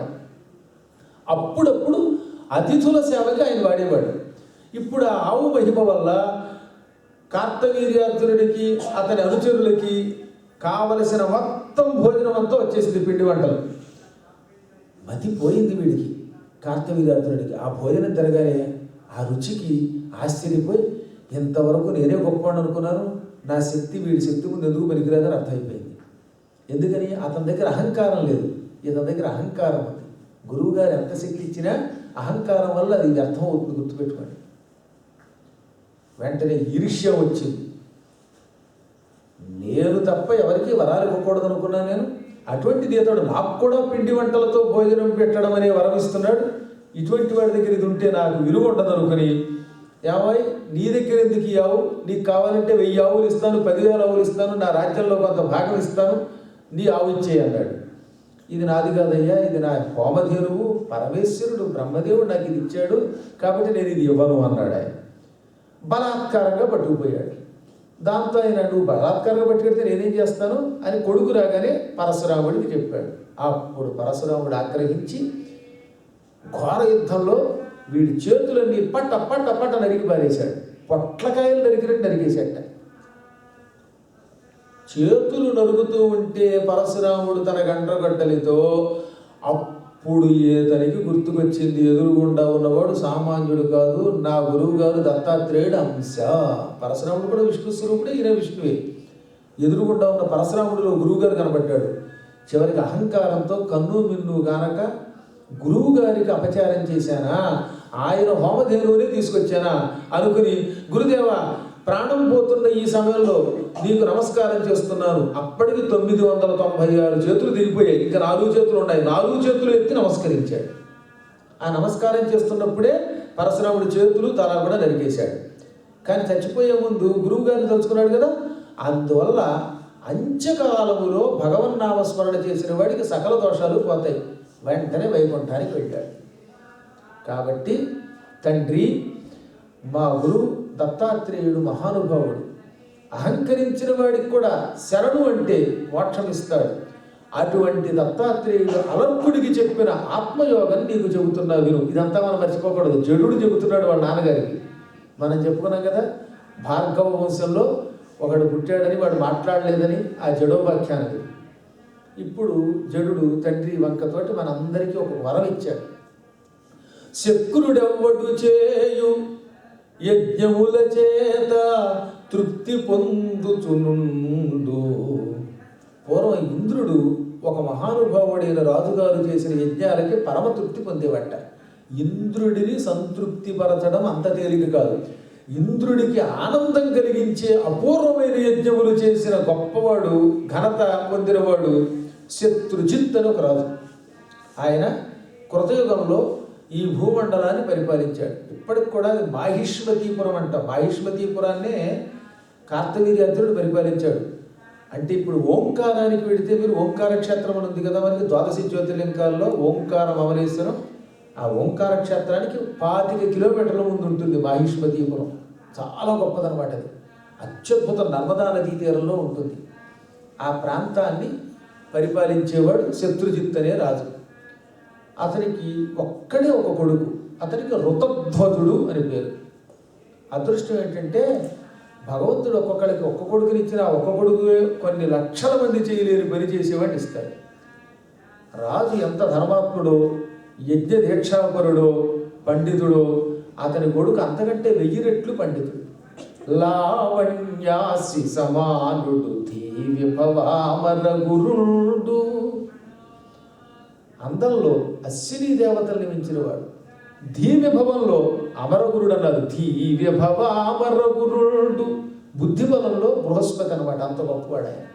అటువంటి మహాత్ముడు ఋతధ్వజుడు అనే కుర్రవాడు 30 ఏళ్ల వయస్సులో ఉండగా ఎప్పుడు రాజ్యభారం తండ్రికి మాత్రమే వదిలేసి, అంటే రాజ్యభారాన్ని దాన్ని పట్టించుకోకుండా మిత్రులతో, అది కూడా మంచి మిత్రులతో, సత్సాంగత్యంతో, బాగా చదువుకున్న పండితులు, అన్ని కళల్లో ఆరితేరిన వాళ్ళతో కలిసి ఉద్యానవనంలో ఒక భవనం కట్టించుకొని అందులో రోజు కావ్య చర్చ, కాసేపు పుస్తకాల మీద, వ్యాకరణాల మీద, ఛందస్సు మీద, ఒక్కొక్కప్పుడు వేదాల మీద చర్చ చేసి, కొంతసేపు ఏమో గుర్రాల మీద అశ్వారోహణం మొదలైన కార్యక్రమాలు చేసి, ఒక్కొక్కప్పుడు కత్తి యుద్ధం ప్రాక్టీస్ చేసి, సాముగరిడీలు చూపిస్తూ, ఈ విధంగా అన్ని విద్యలని ప్రదర్శిస్తూ తన స్నేహితులతో విద్యా వినోదంతో కాలక్షేపం చేసేవాడు. కేవలం విద్యనే లోపమైంది. అయితే బుద్ధి విద్యలు లేదా శారీరక విద్యలు, అప్పుడప్పుడు సంగీతాన్ని, కళలు, వీటితో జీవితాన్ని గడుపుతున్నట్టే. తండ్రి గారు మహాత్ముడు అవ్వడం వల్ల, బలవంతుడు అవ్వడం వల్ల, ఆయన కూడా కేవలం 50 ఏళ్ల వాడు అవ్వడం వల్ల ఇతనికి పరిపాలన వ్యవహారంలో వేలు పెట్టవలసిన అవసరం లేకుండా పోయింది. ఈ మహాత్ముడు ఇలా స్నేహితులతో హాయిగా విద్యా వినోదంతో కాలక్షేపం చేసుకుంటే, అంటే వ్యర్థంగా కాలక్షేపం చేయట్లేదు, అది గొప్ప విషయం మనం గుర్తుపెట్టుకోవాలి. అతను ఎప్పుడు పవిత్ర విద్యలతోటే గడుపుతున్నాడు. ఇలా గడపగా ఒక రోజున పాతాళ లోకం నుంచి 2 నాగరాజకుమారులు భూలోకానికి వచ్చారు. అశ్వతరుడు అని ఒక గొప్ప నాగరాజు ఉన్నాడు. వాసుకి ఆయన కొడుకు. వాసుకి 2 కొడుకులు ఉండేవారు. ఒకటి పేరు కంబళుడు, మరొకటి పేరు అశ్వతరుడు. అందులో కంబళుడు అనేవాడు ఎందుకో దురదృష్టవశాత్తు యుద్ధరంగంలో చచ్చిపోయాడు. ఒకప్పుడు దానవ యుద్ధంలో దేవతలకి సాయానికి వెళ్ళి రాక్షసుల చేతిలో చచ్చిపోయాడు. వాడు పెద్దవాడు. ఈ రెండో వాడు అశ్వతరుడు పాతాళ లోకాల్లో కొంత భాగాన్ని పరిపాలించడం మొదలెట్టాడు. అతని కొడుకులు 2 అన్నమాట వాళ్ళు. ఈ అశ్వతరుడి కొడుకులు 2 కవల పిల్లలు. వాడు భూలోకానికి వచ్చారు ఒక రోజున. భూలోకము కంటే గొప్ప లోకం లేదని విని భూలోకంలో ఉన్న క్షేత్రాలు దర్శించి, ఎవరైనా మహాత్ములు కనబడితే వాళ్ళని కూడా దర్శించుకుందాం, భూలోకంలో విద్యావేత్తలకి కొదవలేదుట, అటువంటి విద్యావేత్తలు ఎవరున్నారో చూద్దామని వచ్చారు వాళ్ళు. వాడు బాగా చదువుకున్నవాళ్ళు, మహాత్ములు.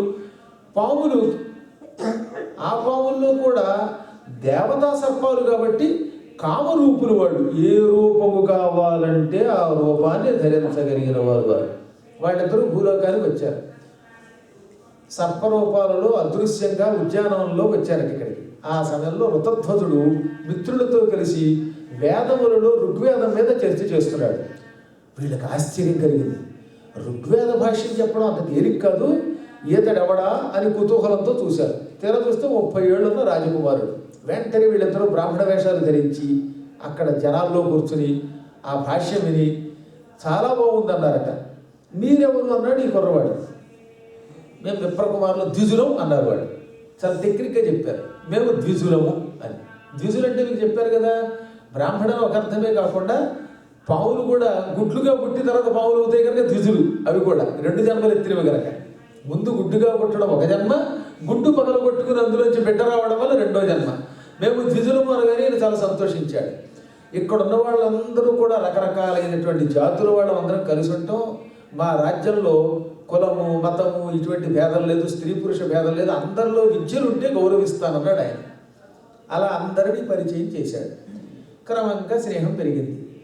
మొదట్లో మీరెవరు ఏమిటని అడగలేదు, కానీ తర్వాత మీరు ఎక్కడి నుంచి వచ్చారంటే ఆ నదికి అవతల ఒక ప్రదేశం ఉందిలేండి, అక్కడి నుంచి వస్తున్నాం అన్నారు వీళ్ళు.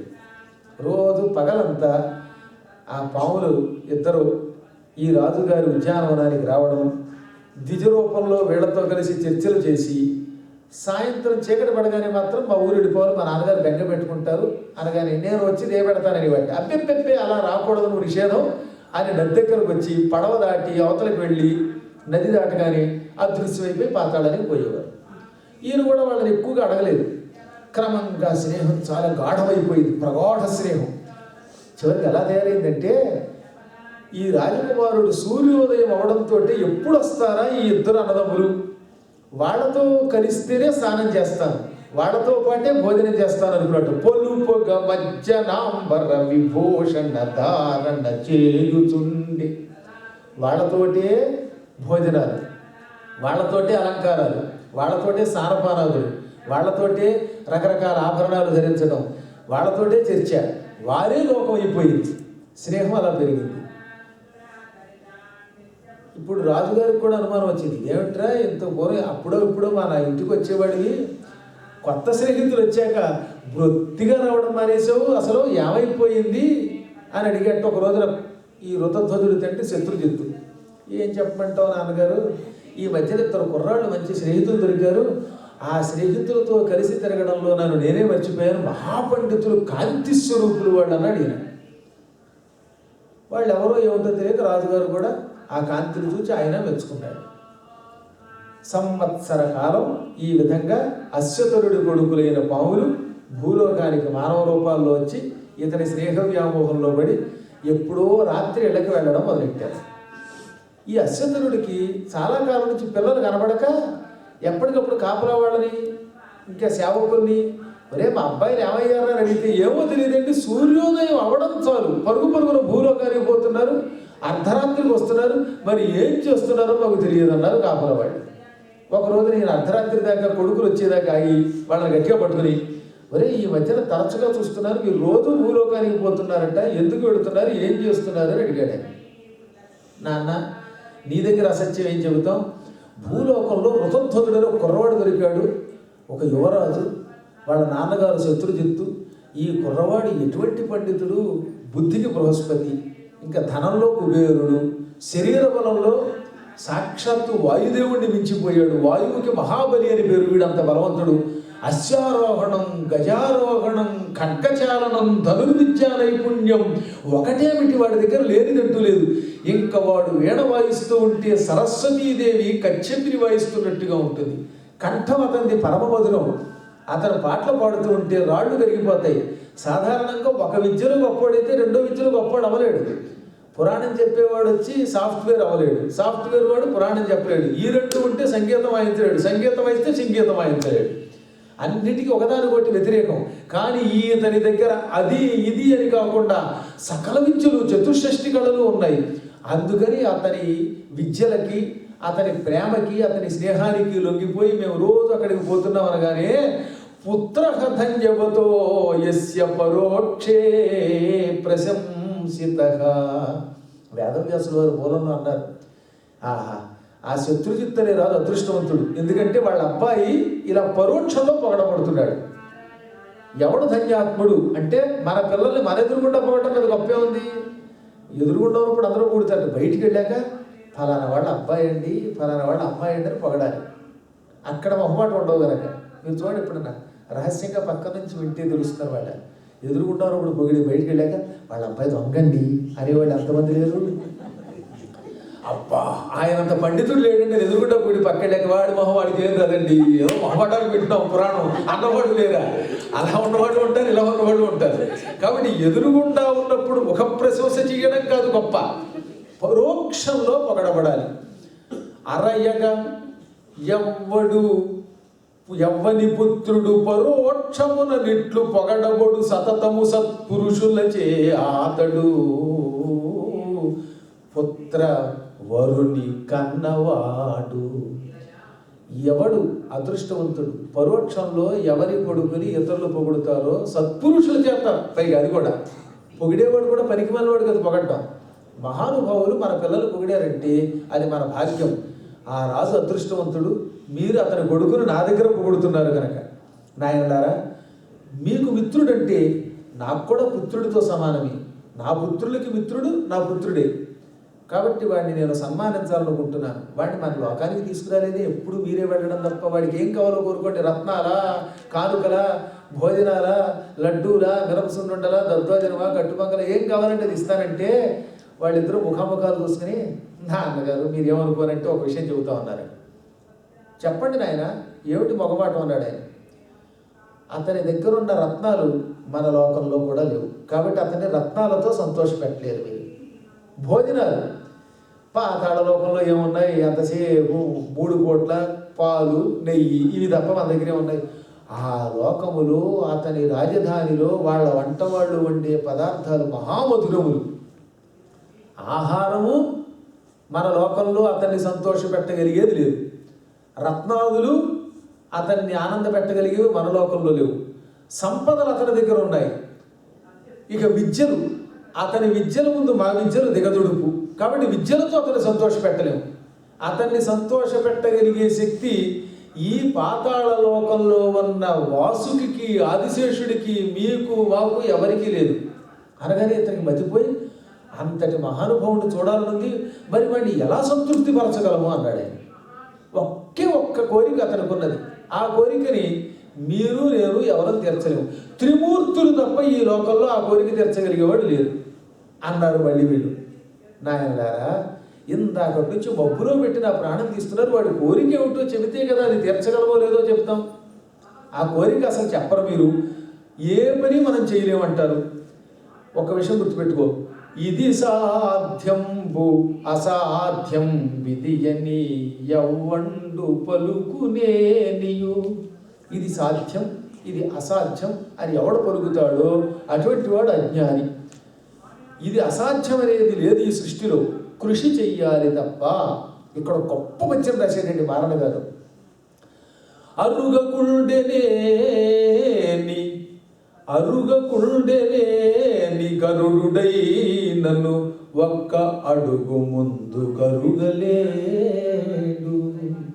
కడగి చీమయైన నడువ తొడంగి సహస్రయోజనములరుగుచుండు.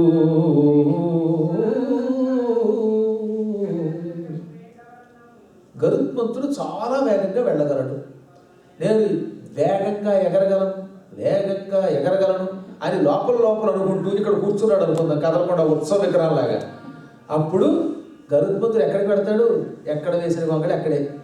AI 126 ఫ్లైట్ ఉంది, అక్కడ కదలకుండా ఉన్నంత వరకు ఏం ఉపయోగం లేదు దానికి. ఎగరడం మొదలెడితే అది వెడుతుంది. అందుకని అరుగుగుండెనేని గరుడుడై నన్ను ఒక్క అడుగు ముందు కరుగలేడు. గరుత్మంతుడు కూడా ఎగరకుండా కూర్చుంటే అక్కడే ఉంటాడు. గురువుగారు ఉపన్యాసం వినాలి, ఇంటి దగ్గర కూర్చుంటే ఇక్కడికి వస్తాడా? కారెక్కి డ్రైవ్ చేస్తే వస్తాడు. విందాం అనుకున్నానండి, కదలలేకపోయానండి అంటే వాడు ఇంట్లో కూడా ఉంటాడు, వాడు బతుకు దండగా. ఇక చీమ కూడా నడవడం మొదలు పెడితే యోజన సహస్రములరుగుచుండు, సహస్ర యోజనములరుగుచుండు అన్నాడు. కడగి చీమయైన నడువదొడంగి సహస్ర యోజనములరుగుచుండు. చీమైన అలా ప్రయత్నం చేసి పాకుతూ పోతే ఇక్కడి నుంచి దానికి టికెట్ కూడా అక్కర్లేదండి. హాయిగా ఎయిర్ ఇండియా ఎక్కడి ఇంటికి వచ్చేసి తెలుసా, మా ఇంటికి రావాలంటే చీమకి చాలా తేలిక. ఇక్కడి నుంచి పాక్కుంటూ వెళ్ళిపోయి శాన్ ఫ్రాన్సిస్కోలోనో ఎయిర్పోర్ట్కి వెళ్ళిపోయి అక్కడ చికాగో ఫ్లైట్ ఎక్కేసిందంటే దాని మీద శుభ్రంగా లోపల దాక్కోవచ్చు. ఆ తర్వాత దానికి బోర్డింగ్ పాస్ కూడా అక్కర్లా, ఫ్రీ. ఏదో రకంగా లోపలికి ఎక్కిందంటే చికాగోలో మళ్ళీ ఎయిర్ ఇండియా ఎక్కచ్చు, ఢిల్లీలో దిగచ్చు, మళ్ళీ అక్కడి నుంచి హైదరాబాద్ రావచ్చు, హైదరాబాద్లో బయలుదేరి మళ్ళీ గన్నవరంలో దిగచ్చు, గన్నవరంలో దిగితే ఇంకో దొన్నవరం బస్సు ఎక్కేసి ఇంటికి వచ్చేయచ్చు. తేలిక. నడవడం మొదలు పెడితే, ప్రయత్నం చేయడం మొదలు పెడితే చీమ కూడా 1000 యోజనములు పెడుతుంది. అన్నిటికంటే యత్నము ముఖ్యము అని చెప్పాడు అన్నమాట. ప్రయత్నించి అప్పుడు మన వల్ల అవ్వకపోతే, అయ్యో నేనెంత ప్రయత్నించినా చేయలేకపోయానని బాధపడితే అర్థం ఉన్నది, కానీ అసలు ప్రయత్నమే చేయకుండా కూర్చుంటే ఎలాగ? నోటి దగ్గరికి రమ్మంటే భోజనం ఎలా వస్తుంది? అది సిద్ధి పని కాదు. సృష్టి రహస్యం ఏంటంటే భగవంతుడు కూడా ఇక్కడ పుట్టాడంటే పని చేయవలసిందే. ఇప్పుడు చెప్పండి అతనికి ఏం కావాలో అంటే, నువ్వు అలా అన్నావు కనుక చెబుతున్నావు నాన్న విను. అతని కథ వింటే అప్పుడు అతనికి ఏమి ఇవ్వాలో నీకు అర్థమవుతుంది. అతని కథని మేము అతని ద్వారా, అతని మిత్రుల ద్వారా తెలుసుకున్నాం. ఆ కథని చెబుతున్నాం. ఆయన నేటికి 8 సంవత్సరాల క్రితం తన తండ్రి పక్కన కూర్చుని యువరాజుగా పట్టాభిషేకం చేసుకుని ప్రజల బాగోగులు చూసేవాడు. అంటే ఇప్పుడు 30 ఏళ్ళు అంటే అతనికి 22 ఏళ్ల వయస్సులో తండ్రికి చాలా సహకారంగా ఉండేవాడు. అతని ధర్మానికి అందరూ మెచ్చుకునేవారు. ఒకనాడు ఆయన నిండు సభలో తండ్రి పక్కనే యువరాజ సింహాసనం మీద కూర్చునుండగా గాలవుడు అని పేరు కలిగిన ఒక ఋషి ఒక మంచి గుర్రంతో నిండు సభలోకి వచ్చాడు. ఆ గుర్రం ఆపాదమస్తకం తెల్లగా నిగనిగలాడిపోతున్నది. ఒక్క చెవులు మాత్రం నల్లగా ఉన్నాయి. చెవులు మాత్రం నల్లగా ఉన్నాయంటే మిగతా శరీరం అంతా తెల్లగా, ఎంత అందంగా ఉందో గుర్రం. మంచి ఎత్తైన గుర్రం, ఉచ్చైశ్రవంలో ఉంది. అటువంటి గుర్రంతో సభలోకి వచ్చి ఆ మహర్షి ఆ శత్రుజిత్తు అనే మహారాజు గారిని దీవించాడు. రాజుగారు ఆయనకి వినయంగా నమస్కరించి, మహర్షి, ఈ గుర్రం ఎవరు, మీరెవరు, ఏం పని మీద వచ్చారు, మీలాంటి ఋషులు వస్తే ఏమడిగితే అది ఇస్తానన్నాడు ఆయన. అప్పుడు ఆయన చిరునవ్వు నవ్వి, మహారాజా, ఇక్కడికి దగ్గరలో ఉన్న నర్మదా నదీ తీరంలో ఉన్న భయంకరమైన అరణ్యాలలో ఒక ఆశ్రమం కట్టుకుని నివసిస్తున్నాను. మా తపోభూములలో ఎంతోమంది ఋషులు ఉన్నారు. మేము దాదాపు 1000 మంది కలిసి ఒక మహత్తర యాగాన్ని సంకల్పించాం. లోకశ్రేయస్సు కోసం చేస్తున్నటువంటి యాగం అది. ఆ యాగం దాదాపు 10 ఏళ్ల నుంచి చేస్తున్నాం. కానీ ఈ మధ్యన మాకు ఒక పీడ మొదలయ్యింది. పరమ దుర్మార్గుడు, ఒక రాక్షసుడు, భీకరాకారుడు, పాతాళకేతు అని పేరు కలిగిన వాడు బ్రహ్మవరాలతో గర్వించి ఆ యాగభూముల దగ్గరికి వస్తున్నాడు. వాడు మేము యజ్ఞం మొదలుపెట్టినప్పుడు రాడు, తీరా సగం యజ్ఞం జరిగి ఇక పూర్ణాహుతి చెయ్యాలనుకున్న సమయానికి వచ్చి యజ్ఞగుండాన్నంతటిని మలమూత్రాలతో నింపి పాడు చేస్తున్నాడు. వాడు పెద్ద పంది రూపంలో ఘోరమని అరుచుకుంటూ వచ్చి మా గుడిసెను పగలగొట్టి, మా చెట్లు పడగొట్టి మమ్మల్ని పీడిస్తున్నాడు. ఎంతోమంది ఋషులు వాడి వల్ల చచ్చిపోయారు. కొందరేమో అవయవ లోపాలతో ఏడుస్తున్నారు. నేను మహాతపశక్తి కలిగిన వాడిని, ఒక్క క్షణంలో వాడిని దగ్ధం చేయగలను. కానీ దురదృష్టం ఏంటంటే తపస్సులో ఉన్నప్పుడు, యజ్ఞంలో ఉన్నప్పుడు వస్తాడు వాడు. యజ్ఞదీక్షలో ఉన్నప్పుడు కోపం తెచ్చుకోకూడదు. విశ్వామిత్రుడికి ఇదే సమస్య, మరి అసలు రహస్యం. కానీ విశ్వామిత్రుడి కథ త్రేతాయుగం, ఈ కథ కృతయుగంలో ఎప్పుడో జరిగింది. మేము యజ్ఞంలో ఉండగా పొరపాటున ఎవరిని శపించకూడదు. శపిస్తే మేము భ్రష్టులమై మా తపస్సు అంతా నాశనం అయిపోతుంది. కోపగించి వాడిని భస్మం చేద్దామంటే ఉత్తప్పుడు రాడు. యజ్ఞదీక్షలో ఉండగా వస్తాడు. యజ్ఞదీక్షలో ఉండగా వాడిని ఏం అనడానికి లేదు. అందుకే మా బలహీనత కనిపెట్టి మేము యజ్ఞంలో ఉన్నప్పుడు పాడు చేస్తున్నాడు. ఆ దుర్మార్గుడు ఉన్నంత వరకు మా యజ్ఞములు సాగవు, మేము సుఖంగా ఉండలేము. మా భార్య, మా పిల్లలు, మేమందరం నానాయాత్ర పడిపోతున్నాం. ఈ దుర్మార్గుడిని చంపాలి, ఎలాగా వీడిని వధించడం, ఎలా యజ్ఞం పూర్తి చేయడం అని ఒకనాడు నేను ఆకాశం కేసి తిరిగి చింతాక్రాంతుండే సరస్వతిని ప్రార్థించాను. అప్పుడు ఆకాశవాణి టక్కన, ఓ మహర్షి, నీ కష్టానికి తగిన ఫలితాన్ని ఇవ్వడానికి బ్రహ్మదేవుడు సంకల్పించాడు, ఇదిగో చూడు అని వినబడింది. అప్పుడు ఆకాశం నుంచి ఇదిగో ఈ తెల్లని గుర్రం, నల్లని చెవులతో ఉన్న గుర్రం ప్రత్యక్షమై నా దగ్గరికి దిగింది. అప్పుడు ఆకాశవాణి అనే వంకతో సరస్వతీదేవి నాతో ఇలా అన్నది, రవియొసగల్ మునీశ్వర తురంగము నీకు. ఓ మహర్షి, సూర్యభగవానుడు ఈ గుర్రాన్ని నీకు ప్రసాదించాడు. ఆ విషయం నీతో చెప్పమన్నాడు. నేను నీకు చెబుతున్నాను. నేనే వాగ్దేవతని, సరస్వతీ దేవతని. సత్వ సంపదం కువలయవెల్ల ఈయది అకుంఠిత దీక్ష తిరుంగుచుండు. ఇది సామాన్యమైన గుర్రం కాదు, మహాబలమైన సత్వ సంపద కలిగినది ఇది. అందువల్ల ఈ భూమండలం అంతా అకుంఠిత దీక్షతో తిరగలదు. అంటే ఎక్కడికైనా పెడుతుంది, నీళ్లలో చొచ్చుకుపోతుంది, ఆకాశంలో ఎగరగలదు, కొండలెక్కి దూకగలదు, అగ్నిలో ప్రవేశించిన ఏమవ్వదు. అటువంటిది ఈ గుర్రం. ఈ గుర్రాన్ని ఋతధ్వజుడు అనే కుర్రాడు ఉన్నాడు ఒకడు, శత్రుజిత్ అనే మహారాజు గారి కుమారుడు, యువకుడు, వాడికి ప్రసాదించు. అతనికి అనేక వరాలు ఉన్నాయి. కారణజన్ముడు వాడు, విష్ణు ప్రసాది వాడు. అందువల్ల అతడి గుర్రం ఎక్కి శత్రుపీడని నాశనం చేసి పాతాళకేతుని చంపి నీ యజ్ఞాన్ని పూర్తి చేస్తాడు. అతడు తప్ప ఈ యజ్ఞాన్ని పూర్తి చేసేవాడు మరొకడు లేడు. నువ్వు తక్షణం అతనికి ఈ గుర్రాన్ని కువలయంబునందు అవలీల ఇది తాన సంచరించగలదు. ఈ భూమండలం అంతా అవలీలగా సంచరిస్తుంది ఈ గుర్రం. అందుకే ఈ గుర్రానికి కూడా కువలయాస్యము అని పేరు. భూమండలం అంతా తిరిగే గుర్రం అని ఆకాశవాణి పలికింది. ఇప్పుడు అర్థమైంది కదా మహారాజా, ఆ గాలవుడనే ఋషిని నేను మా యజ్ఞాలను పాడు చేస్తున్న పాతాళకేతుని చంపడానికి సరస్వతిని ప్రార్థిస్తే ఆ సరస్వతి కటాక్షం వల్ల సూర్యుడిచ్చిన గుర్రం ఇది. ఈ గుర్రాన్ని నీ కుమారుడికి ఇద్దామని వచ్చాను. నీ కుమారుడు కారణజన్ముడని ఆకాశవాణి చెప్పింది. మీ అబ్బాయిని నాకు రక్షణగా పంపిస్తే వాడు ఈ గుర్రం ఎక్కి పాతాళకేతుని సంహరించి మా యజ్ఞాలను హాయిగా జరిగేలాగా సక్రమంగా జరిగేలాగా చేస్తాడు అనగానే రాజు అంతకంటేనా, అసలు మేము ఉన్నదే మీలాంటి మహర్షుల్ని రక్షించడానికి. ఆయన వెంటనే కుమారుడికి తిరిగి, ఋతధ్వజ కుమార విన్నావు కదా, ఈ గుర్రం ఎక్కి ఈ మహర్షి ఎలా చెబితే అలా చెయ్యి.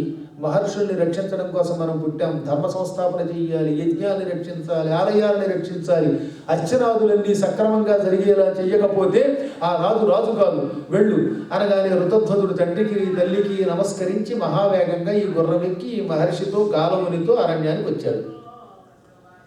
రాగానే ఆయన యజ్ఞదీక్షలోకి వెళ్ళాడు. 6 నెలల పాటు యజ్ఞదీక్షలో వాళ్ళకి సహకారంగా ఉన్నాడు ఈ కువలయాస కుమారుడు. ఆయన ఉండడం వల్ల ఏమిటో కానీ రాక్షసుడు రాలేదు.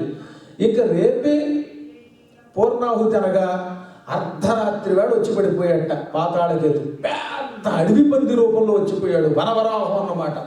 గుర్రు గుర్రు అనుకుంటూ వచ్చి ఆశ్రమ ప్రాంగణానికి వచ్చాడు. చెత్తని ముట్టెతో పడగొట్టేశాడు. ఆశ్రమంలో ఉన్నటువంటి గుడిసెలన్నింటినీ పడగొట్టేశాడు. ఈ యజ్ఞవాటిక దగ్గరికి వాడు వస్తూ ఉండగా టక్కన అప్పటిదాకా గుర్రం మీద కూర్చుని ఉన్న ఋతధ్వజుడు పెద్ద విల్లెక్కు పెట్టి అర్ధచంద్రాకార బాణం చెవిదాకా లాగి విడిచిపెట్టాట. బాణం ఎప్పుడు కూడా చెవిదాకా లాగి విడిచిపెడితే బాగా తగులుతుంది. ఈ అర్ధచంద్రాకార బాణం వెళ్ళి వాడికి ఢామ్మని తగలగానే ఒక్క దెబ్బకి ఆ పంది గిజగిజలాడిపోయింది, హడిలిపోయింది. గురగుర శబ్దంతో పారిపోవడం మొదలెట్టింది. గట్టిగా తగలకుండా పక్క నుంచి రాసుకుంటూ వెళ్ళింది కాబట్టి వాడు బతికాడు, కానీ నిజంగా తగిలింటే చచ్చేవాడు అన్నమాట వాడు. ఆ దెబ్బకి వాడు పారిపోవడం మొదలెట్టాట. మీరు యజ్ఞం కానిస్తూ ఉండండి, నేను వీడిని చంపొస్తానంటూ ఈ ఋతధ్వజుడు దాని వెంటబడ్డాడు.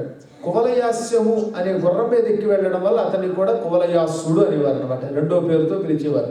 ఈ కువలయాసుడు లేక ఋతధ్వజుడు అడవి పందిని తరుముకుంటూ వెళ్ళాడు. మహావేగంగా ఈ గుర్రం వాడిని తరిమింది. 12 గంటల పాటు ఆ పంది పరిగెత్తి ఓ చోటకు వచ్చి సముద్ర ప్రాంగణం దగ్గర ఒక బొరియ చేసుకుని నేలలో అడుగు వెళ్ళిపోయింది. ఆ ప్రాంతం అంతా కటికి చీకటి. ఇతడు కూడా గుర్రంతో కూడా బొరియలోకి వెళ్ళాడు, ఆ కన్నంలోకి, బిలంలోకి. ఆ బిలం మొదట చీకటిగా ఉంది, క్రమక్రమంగా గొప్ప వెలుతురుతో నిండిపోయింది. ఎంత వెలుతురు ఎక్కడి నుంచి వచ్చిందో చూస్తే ఆ గుహంతా రకరకాల రత్నాలు ఉన్నాయట, నవరత్నాలు. ఆ రత్నముల కాంతితో పట్టపగల్లో ఉంది గుహంతా. ఇతడు లోపలికి వెళ్ళాడు. అక్కడ ఒక స్త్రీ దుఃఖంతో చూస్తోంది. ఎవరు అమ్మా నువ్వు అన్నాడు ఆయన. మారు మాట్లాడకుండా ఆ స్త్రీ నా వెంట రమ్మన్నట్టు సైగ చేసింది. ఈయన కూడా వెళ్ళాడు. ఆ స్త్రీ వెళ్ళి ఒక పానుపు మీద కూర్చుని ఉన్న మరొక అందగత్తె దగ్గరికి వెళ్ళి నిలబడింది. ఆ పానుపు మీద కూర్చుని ఒక అపూర్వ సుందరీమణి కనపడింది. ఈతడిని చూడగానే ఒక్క క్షణకాలం మూర్ఛపోయింది. ఇదేంట్రా, ఒక ఆవిడ కనపడింది, నువ్వెవరో అడిగితే ఇక్కడికి తీసుకొచ్చింది. తీరా ఇక్కడ చూస్తే మరో సుందరీమణి కనపడింది. ఈ సుందరీమణి నువ్వెవరంటే కడుదిరిగా పడిపోయింది. ఇది ఏమన్నా మాయా లేక నిజమా అనుకుంటూ ఉంటే అప్పుడు పక్కనున్న ఆవిడ, ఓ మహారాజా నువ్వెవరివి అని అడగా, నేనెవరినో తర్వాత చెబుతాను, అసలు నువ్వెవరివి, నీ పక్కనున్న సుందరి ఎవరు, నన్ను చూచి ఎందుకు స్పృహ తప్పిపోయింది అనగాని చెబుతున్నా విను. నా పేరు కొండల, నేను ఒక గంధర్వుడి కూతుర్ని. ఈమె నా మిత్రురాలు, విశ్వావసుండను పేరన వెలసిన గంధర్వరాజతనూజరాజవదన. విశ్వావసుడు అని పేరు కలిగిన ఒక గంధర్వుడు ఉన్నాడు. ఆ గంధర్వుడి కూతురు ఈమె పేరు మదాలస, పరమ సౌందర్యవతి, బాగా చదువుకున్నది. ఈమెకి నేను మిత్రుణ్ణి, మేమిద్దరం కలిసి ఉండేవాళ్ళం. ఒక రోజున పాతాళకేతు అనే ఒక రాక్షసుడు ఈ సుందరీమణిని అపహరించి ఈ బిలంలోకి తీసుకొచ్చి దాచాడు. అప్పటి నుంచి నన్ను పెళ్లి చేసుకో అని బతిమాలుతున్నాడు. ఈమె నేను నిన్ను వివాహం చేసుకోనని భీష్మించుకుంది. నేను ఒక 6 నెలల్లో ఒక యజ్ఞాన్ని ధ్వంసం చేస్తాను, ఆ యజ్ఞ ధ్వంసం అవగానే నిన్ను పెళ్లి చేసుకుంటాను బలాత్కారంగా అని ఆ రాక్షసుడు ఈమెకు 6 నెలలు గడువిచ్చాడు. ఒక యజ్ఞం భూలోకంలో ఎవరో ఋషి చేస్తున్నట్ట, ఆ యజ్ఞం పాడు చేస్తే వీడికి అఖండ శక్తి వస్తుందిట. ఆ శక్తి రాగానే ఈమె వివాహం చేసుకోవాలని వాడు సంకల్పించాడు. ఆ యజ్ఞం పాడు చేయడానికి వాడు తరచుగా భూలోకానికి వెళ్ళేవాడు. యజ్ఞం ఎప్పుడూ పూర్తి అవ్వకుండా ఉంటుంది. పూర్తిగా యజ్ఞ ధ్వంసం చేస్తే కానీ వీడికి శక్తి రాదు, శక్తి వస్తే కానీ వివాహం చేసుకోకూడదు. అందుకని వాడు సంపూర్ణ యాగనాశనం కోసం ఈరోజు భూలోకానికి వెళ్ళాడు. కానీ అక్కడ ఎవరో ఒక రాజకుమారుడు వాడిని బాణంతో కొట్టాడు. ఆ బాణంతో కొడుతున్నప్పుడు అదృశ్య రూపంలో నేను చూస్తూనే ఉన్నాను. నీకు రహస్యం చెబుతున్నాను, నా పేరు కొండరా, నాకు అన్ని శక్తులు ఉన్నాయి, ఆకాశ గమనం చేయగలను, అదృశ్య రూపంలో వెళ్ళగలను. కానీ పాతాళకేతు చెరలో ఉన్న మా చెరికెత్తికి మాత్రం వాడు అష్టదిగ్బంధనం చేశాడు. అందుకే ఆవిడ మాత్రం పారిపోలేకపోతుంది, నేను వెళ్ళగలుగుతున్నాను. ఒక్కసారి ఆ రాక్షసుడు దిగ్బంధనం చేస్తే ఆ దిగ్బంధనంలోంచి బయటికి రావడం ఎవరి వల్ల కాదు. నేను మాత్రం వాడి చెరలో లేరు కనుక అదృశ్య రూపంలో నా చెలికెత్తుతో ఉంటాను కనుక వాడు నా మీద మంత్ర ప్రయోగం చేయలేదు. ఇప్పుడు అర్థమైంది కదా. ఆ చెలికెత్తి మదాలస విశ్వావసుడు కూతురు, నేను ఆమె చెలికెత్తిని, నా భర్త ఎప్పుడో చచ్చిపోవటం వల్ల వైధవ్యం పొంది నా చెలికెత్తిని సేవిస్తున్నాను. ఇప్పుడు ఆవిడ కళ్ళు తిరిగి ఎందుకు పడిపోయిందో తెలుసా? ఈ మదాలసని కొంతకాలం క్రితం ఈ రాక్షసుడు తీసుకొచ్చాడు. రోజు నన్ను వివాహం చేసుకొని బతిమాలుతున్నాడు. అప్పుడు ఈమె ఇటువంటి నీచుడిని పెళ్లి చేసుకోవడం కంటే చచ్చిపోవడం మంచిది అని ఒక రోజున ఆత్మహత్య చేసుకోబోయింది. ఆ సమయంలో ఆకాశవాణి కంగారు పడకు పుత్రి అన్నది. కంగారు పడకంటే కాదు, ఈ రాక్షసుడికి భార్యని నేను బ్రతకలేను, ఎవరేమైనా ఈరోజు నేను ఆత్మహత్య చేసుకుంటాను అన్నది నా చెలికెత్తే మదాలస. అప్పుడు కామధేనువు సురభి ఇక్కడికి వచ్చి, అమ్మాయి నువ్వేం బాధపడకు, చాలా తొందరలో ఈ పాతాళకేతుకు పోయే కాలం వచ్చింది. అతడు గాలవుడనే ఋషి యజ్ఞం చేస్తూ ఉంటే ఆ యజ్ఞం పాడు చేయడానికి వెళ్ళినప్పుడు ఒక రాజకుమారుడు వాడి బాణంతో కొడతాడు. ఆ బాణం దెబ్బ తగలగానే వాడు పారిపోయి వచ్చాడంటే ఆ రోజు వాడికి పోయే కాలం వచ్చినట్టే. వాడిని చంపిన వాడే నీకు భర్త అవుతాడు అని సురభి చెప్పింది. ఇప్పుడు ఈవిడ తనని పెళ్లి చేసుకునేవాడు, ఈ రాక్షసుని చంపేవాడు ఎప్పుడు వస్తాడా అని ఇంతకాలం ఎదురు చూస్తుంది. తీరా నువ్వెవడవో ఇక్కడికి వచ్చావు, నువ్వు చాలా అందగాడివి, నిన్ను చూడగానే ప్రేమించింది. ప్రేమించగానే ఆకాశవాణి మాటలు సురభి మాటలు గుర్తుకొచ్చాయి. రాక్షసుని చంపిన వాడే నీకు భర్త అంది సురభి. నువ్వేమో ఆవిడికి నచ్చావు. నచ్చిన వాడిని పెళ్లి చేసుకోకుండా ఎవడో రాక్షసుని చంపేవాడిని పెళ్లి చేసుకుంటానేమో అనే బెంగతో స్పృహ తప్పిపోయింది. ఈ ఆడవాడుకున్న గొడవ ఇదొకటి. నేను అలా పురాణంలో చెప్తాను.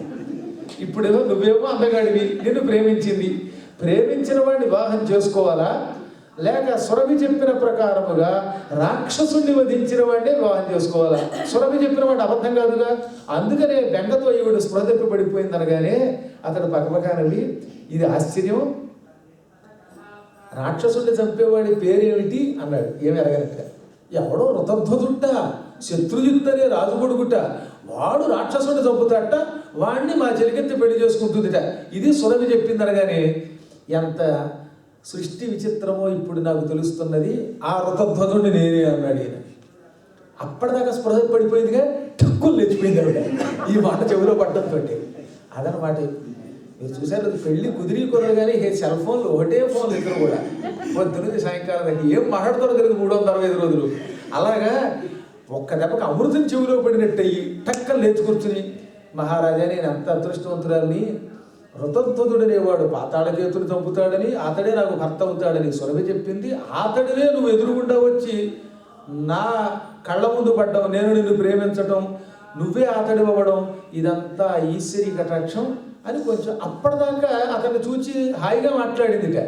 కానీ నీవే నా భర్త అవుతావు అనగానే మళ్ళీ సిగ్గు ముంచుకొచ్చేసింది, ఎక్కడ లేని సిగ్గు. దాంతో తలకే వచ్చేసుకుంది అనమాట. అప్పుడు ఆయన, సుందరి ఇప్పటిదాకా మాట్లాడావు, హఠాత్తుగా సిగ్గుపడతావు ఏమిటంటే, మా ఆడవాళ్ళకి సిగ్గు అలా ఉంటుంది రండి, పూర్వ సిగ్గు అని ఒకటి ఉండేది ఇట్లాంటి, ఆ సిగ్గు ఉండడం మా లక్షణం అది అని వెంటనే తల వాంచింది. అప్పుడు ఒక తమాషా జరిగింది. ఆ క్షణమే కుండల గంధర్వులందరికీ కులపురోహితుడు, పరమ గాన విద్యా నైపుణ్యం కలిగిన వాడు తుంబురుణ్ణి తలుచుకుంది. నారదుడు తుంబుడు ఇద్దరు కూడా చాలా గొప్పవాడు. గానకళలో నువ్వా నేనా అనేవాడు. తుంబురుణ్ణి పిలవగానే ఆయన వచ్చి అగ్నిని వేల్చి ఈ ఇద్దరికీ గాంధర్వ వివాహం చేశాడు.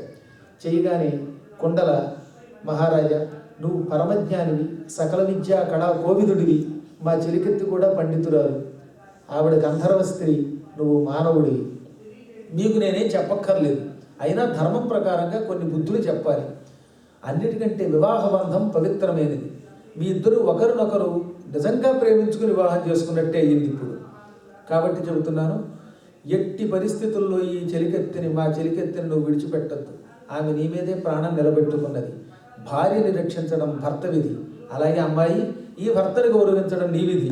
మీ ఇద్దరు ఐకమత్యంతో ఉండండి. మీ ఇద్దరు బ్రతికున్నంతకాలం విడిచిపెట్టమని ప్రతిజ్ఞలు చెయ్యండి అనగానే వెంటనే ఆవిడ, నా భర్త బతికున్నంత వరకే నేను బతుకుంటాను, ఆయన లేకపోతే నేను ఉండలేను అన్నది. నేను ఈ జన్మలో ఈమెను తప్ప మరొక స్త్రీని వివాహం చేసుకొని ఈయన ప్రతిజ్ఞ చేశాడు. తేడా కనిపెట్టండి అక్కడ. నా భర్త లేకపోతే నేను బతకలేనంది ఆవిడ. ఈయనేమన్నాడు, ఈమె తప్ప ఈ జన్మకి నాకు రెండో భార్య ఉండదు అన్నాడు ఆయన. ఈ ఇద్దరి చేత అలా ప్రతిజ్ఞ చేయించి తపస్సుకు వెళ్ళిపోయింది కొండల ముక్తి పొందడానికి. ఇప్పుడు ఆమెను వెంట పెట్టుకుని కోలయాస్యం అనే ఆ గుర్రం ఎక్కి గుహలో నుంచి బయటకు వచ్చాడు. అప్పటిదాకా అక్కడక్కడ పొంచి పొంచి ఉన్న రాక్షసుని భటులందరూ, అయ్యో మన రాజుగారు పాతాళకేతు పెళ్లి చేసుకుందాం అనుకున్న సుందరీమణిని వీడవడం, మహారాజు మానవ వీరుడు అపహరించుకుపోతున్నాడు, అందరూ చుట్టుముట్టి చంపండి, కొట్టండి, నరకండి అంటూ ఆయుధాలతో మీదకొచ్చారు. ఒక్కడు అసహాయ సూర్యుడు గనక ధనుస్సెక్కు పెట్టి దైతేయ ప్రవిముక్త దారుణ మహాదండంబు ఖండింపుచున్, రాక్షసులు విడిచిపెట్టే బాణాలన్నీ ముక్కలు ముక్కలుగా నరికేస్తూ ఈ మహావీరుడు క్రోధోన్మాది అయి అందరినీ వరసగా నరికి పారేశాడు. అసలు ఎప్పుడు బాణం ఎక్కువ పెడుతున్నాడో, ఎప్పుడు వేస్తున్నాడో తెలిసేది కదట. కానీ ఎదురుగుండా ఉన్న రాక్షసులకి కొందరికి ముక్కులు తెగిపోయాయి, కొందరికి చేతులు తెగిపోయాయి, కొందరికి తలలు ఎగిరిపోయాయి, కొందరికి నడుములు విరిగిపోయాయి, రక్తం ఏర్లై ప్రవహించింది. భయంకర యుద్ధం జరిగింది. మొత్తం రాక్షసుల్ని ఓచకోత కోశాడు. ఆఖరిగా పాతాళకేతుని 3 బాణాలతో కాళ్ళు చేతులు నరికి మరో బాణంతో వాడి శిరస్సు ఖండించి వాడిని చంపేశాడు. ఒక్కడు తప్ప అందరూ చచ్చిపోయారు రాక్షసులు. ఆ ఒక్కడు పాతాళకేతు తమ్ముడు తాళకేతు. వాడు మాత్రం యుద్ధరంగంలో ఈ జరిగే పరిణామం చూసి, ఇహ మా అన్నయ్య గారు చావడం ఖాయం, ఇప్పుడు వీడికి సాయంగా పెడితే నేను చావడం ఖాయం, మునిగిపోతున్న పడవలో ఉండడం కంటే దూకడం మంచిదనుకుని వాడు తప్పించు పారిపోయాడు. అది ఇతను కనిపెట్టలేదు. ఒక్కడు తప్ప అందరూ చచ్చిపోయాక ఈ విధంగా నిరవశేషంగా దైత్యుల్ని చంపి ఠీవిగా అక్కడున్న నదిలో స్నానం చేసి గుర్రం ఎక్కి ఇతడు గాలవుడు ఆశ్రమానికి వచ్చేశాడు. అప్పటికి గాలవుడు పరిపూర్ణాహుతికి సిద్ధంగా ఉన్నాడు.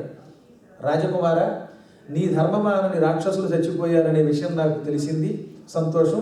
ఇప్పుడు పూర్ణాహుతి చేయించి మా చేత మా ఆశీర్వచనం, మేమిచ్చే ప్రసాదం స్వీకరించి బంగారం లాంటి భార్యతో నీ నగరానికి వెళ్ళి మీ తల్లిదండ్రులకు ఆనందం కలిగించన్నాడు గాలవుడు. వాళ్ళ చేత యజ్ఞం ఆ విధంగా పరిపూర్ణం చేయించి పూర్ణాహుతి చేయించి వాళ్ళు ఇచ్చిన ప్రసాదం వెంటబెట్టుకుని భార్యతో కలిసి నగరానికి వచ్చాడు.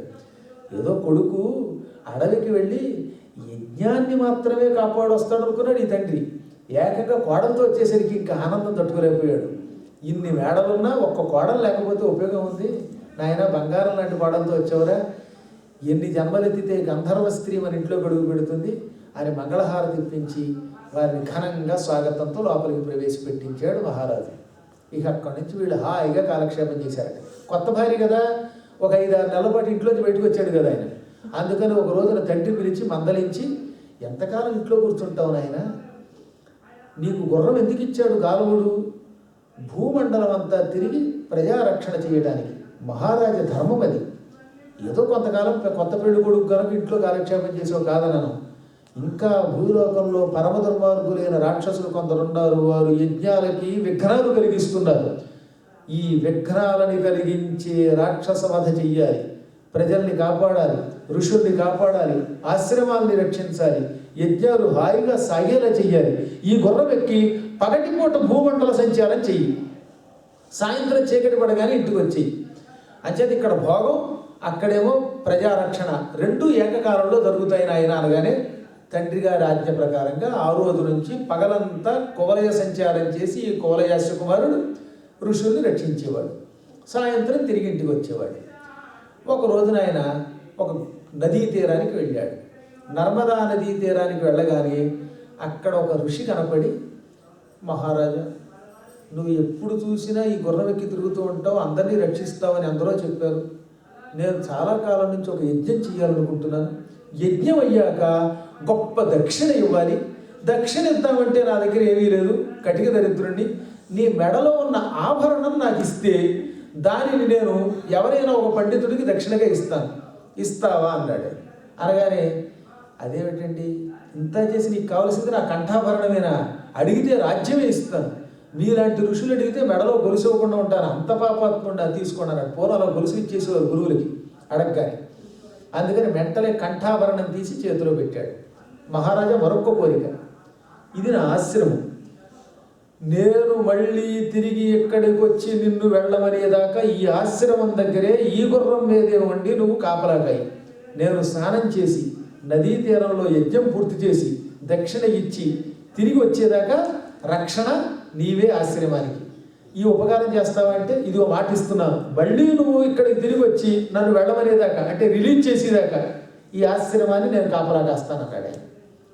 ఆ గుర్రంతో కాపలా కాయడం మొదలుపెట్టాడు. ఇక్కడ వీడు నిజానికి ఋషి కాదు, చచ్చిపోయిన పాతాళకేతు తమ్ముడు తాళకేతు. వాడు చాలా కాలం నుంచి కొత్తలాడిపోతున్నాడు. నా అన్నగారిని చంపి మా అన్నగారు పెళ్లి చేసుకోవాలనుకున్న మదాలసని ఎత్తుకుపోతావా కువలయాస్య కుమారా, నీ అంతం చూస్తానని శపథం చేశాడు. అందుకని ఇప్పుడు ఋషి రూపంలో ఈ కంఠాభరణం మెడలో గొలుసు తీసుకుని తన ఆశ్రమం అనే వంకతో అక్కడ కాపలా పెట్టి నదిలో స్నానానికి దిగి బుడుంగుని అక్కడ ములిగి మాయమైపోయి నగరానికి వచ్చాడు. ఆ సమయంలో శత్రుజిత్తు మహారాజు గారు సింహాసనం మీద కూర్చున్నాడు. ఆయన పక్కన భార్య ఉంది, మరో పక్కన యువరాజ సింహాసనం, యువరాజు గారి సింహాసనం పక్కనే యువరాజు గారి భార్య మదాలస కూర్చుని ఉంది. ఒక్క యువరాజు తప్ప అందరూ ఉన్నారు. ఆ సమయంలో సభలోకి వచ్చి మహారాజా మహారాజా అని కన్నీళ్లు పెట్టుకుంటూ వచ్చాట. ఏమైందండి మీకు అన్నాడు ఆయన శత్రుజిత్తు. ఏం చెప్పమంటారు స్వామి? అక్కట నీదు పుత్రుడు వనావళి త్రెంవరుతుడు పెంపెక్కిన గౌరవంబున మునీశ్వర రక్షణ చేయుతుండగా రక్కసుడొక్కరుండు కడు రౌద్రముగా వెసవచ్చి వచ్చి తానుక్కున సోలమును జొలిపి. అయ్యో మహారాజా, నా కళ్ళ ముందే ఒక అకృత్యం జరిగింది, నేను చూశాను. నీ కుమారుడు గుర్రం ఎక్కి మమ్మల్ని రక్షిస్తున్నాడు. నా ఆశ్రమం దగ్గరకు వచ్చి మమ్మల్ని రక్షించడానికి మా యజ్ఞాలని పూర్తి చేయడానికి వచ్చాడు ఈ పూట. ఎంతలో ఏం జరిగిందో ఎక్కడ నుంచో ఒక భయంకర రాక్షసుడు వచ్చాడు. హఠాత్తుగా సోలంతో నీ కొడుకుని ఒక్క పోటు పొడి చంపేశాడు. కూలెమేదిని ఆ సోలం దెబ్బకి నీ కొడుకు నేల మీద పడి గిలగిలలాడి చచ్చిపోయాడు. చచ్చిపోతూ ఈ శవాన్ని నగరానికి తీసుకెడితే మా అమ్మ నాన్న భార్య తట్టుకోలేరు, కాబట్టి ఇక్కడే మీరంతా కలిసి దహనం చెయ్యండి. ఇదిగో ఈ మెడలో ఉన్న నా గొలుసుని నా భార్యకి ఇవ్వండి అని ఇచ్చాడు. ఇదిగో ఈ కంఠాభరణం నా చేతికి ఇచ్చాడు ఆయన. మరణ వేళ నీ కుమారుడి భరణమిచ్చి అనిచే. చచ్చిపోతూ నీ కుమారుడి ఆభరణం నా చేతిలో పెట్టాడు. మహారాజా ఎంత దురదృష్టవంతుడిని, అంతటి పుణ్యాత్ముడిని నా కళ్ళ ముందు చచ్చిపోతూ ఉంటే రక్షించుకోలేకపోయాను. ఈ ఆభరణం ఇదిగో అని చేతికిచ్చి కన్నీళ్లు పెట్టుకుని ఇక తిలోదకాలు ఇవ్వండి అని వెళ్ళిపోయాడు అక్కడి నుంచి. ఒక్క క్షణకాలం శత్రుజిత్తు మహారాజు గారు గిజగిజలాడిపోయాడు. ఆయనకి స్పృహ తప్పినంత పని అయింది. ఆయన భార్య అయితే ఇక చెప్పక్కర్లా. ఈ ఆభరణం వాడు విసిరిపోగానే ఆభరణాన్ని పుచ్చుకొని మదాలస వక్షస్థలం మీద వేసుకుని వెంటనే కింద పడి ఆ క్షణమే చచ్చిపోయింది. ఈ విధంగా మదాలస మరణించగానే శత్రుజిత్తు లేచి నిలబడి, ప్రజలారా, మనమున భీతగోద్విజ సమానము కావూని ఈ జనని విశేష భక్తి కడు సంస్కృతులందుతు నుండునట్టి నా పనుపున పోయినట్టి తనయాగ్రణి క్రియ దేహమును పనుపగా చూచియేమని విబాధను పొందుదు నేను అక్కట. మహాత్ములారా, ప్రజలారా, చూశారు కదా నా కుమారుడి గొప్పతనం. ఎప్పుడు బ్రాహ్మణుల్ని, కష్టాలలో ఉన్నవాళ్ళని, ఋషుల్ని కాపాడడం అతని లక్షణం. భయంతో ఉన్నవాడు ఎవడైనా వచ్చి రక్షించమంటే రక్షించేవాడు. నేను కూడా ఇంట్లో సుఖంగా కూర్చుంటున్నవాడిని నా పరుపును అన్నడానికి నేను పంపాను. వీళ్ళందరినీ రక్షించు, గుర్రం ఎక్కి తిరుగు బాబోయ్ అన్నాను. నా మాట కాదనలేక, తల్లి మాట కాదనలేక, తల్లి ద్వారా సంస్కారం పొందిన నా కుమారుడు విప్రరక్షణానికి, యజ్ఞరక్షణకి ప్రాణాన్ని విడిచిపెట్టాడు. నేను దానికి బాధపడ్డంలా. మహాత్ములు అలాగే చచ్చిపోవాలి, అంతేగాని ఇంటిలో రోగాలతో మంచం మీద తీసుకుని చావడం కూడా ఒక చావేనా? వీరోచితమైన మరణం పొందాడు. ఇక నా కోడలు ఎంత ఉత్తమురాలు. భర్త చచ్చిపోయిన మాట వినగానే తాను ఆ క్షణమే గుండెకి చచ్చిపోయింది.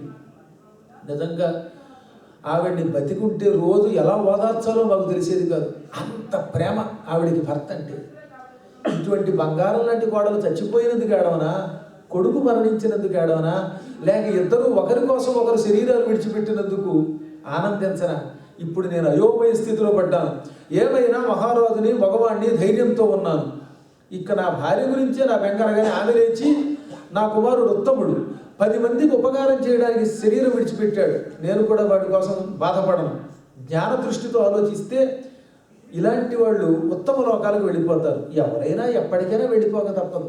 వాళ్ళిద్దరికీ సంస్కారం చెయ్యండి అంది. చచ్చిపోయిన కొడుకు అక్కడే తగలబెట్టబడ్డాడు కనుక కోడల్ని తగలబెట్టారు వాళ్ళు. ఇదంతా సూర్యాస్తమయంలోపు జరిగిపోయింది.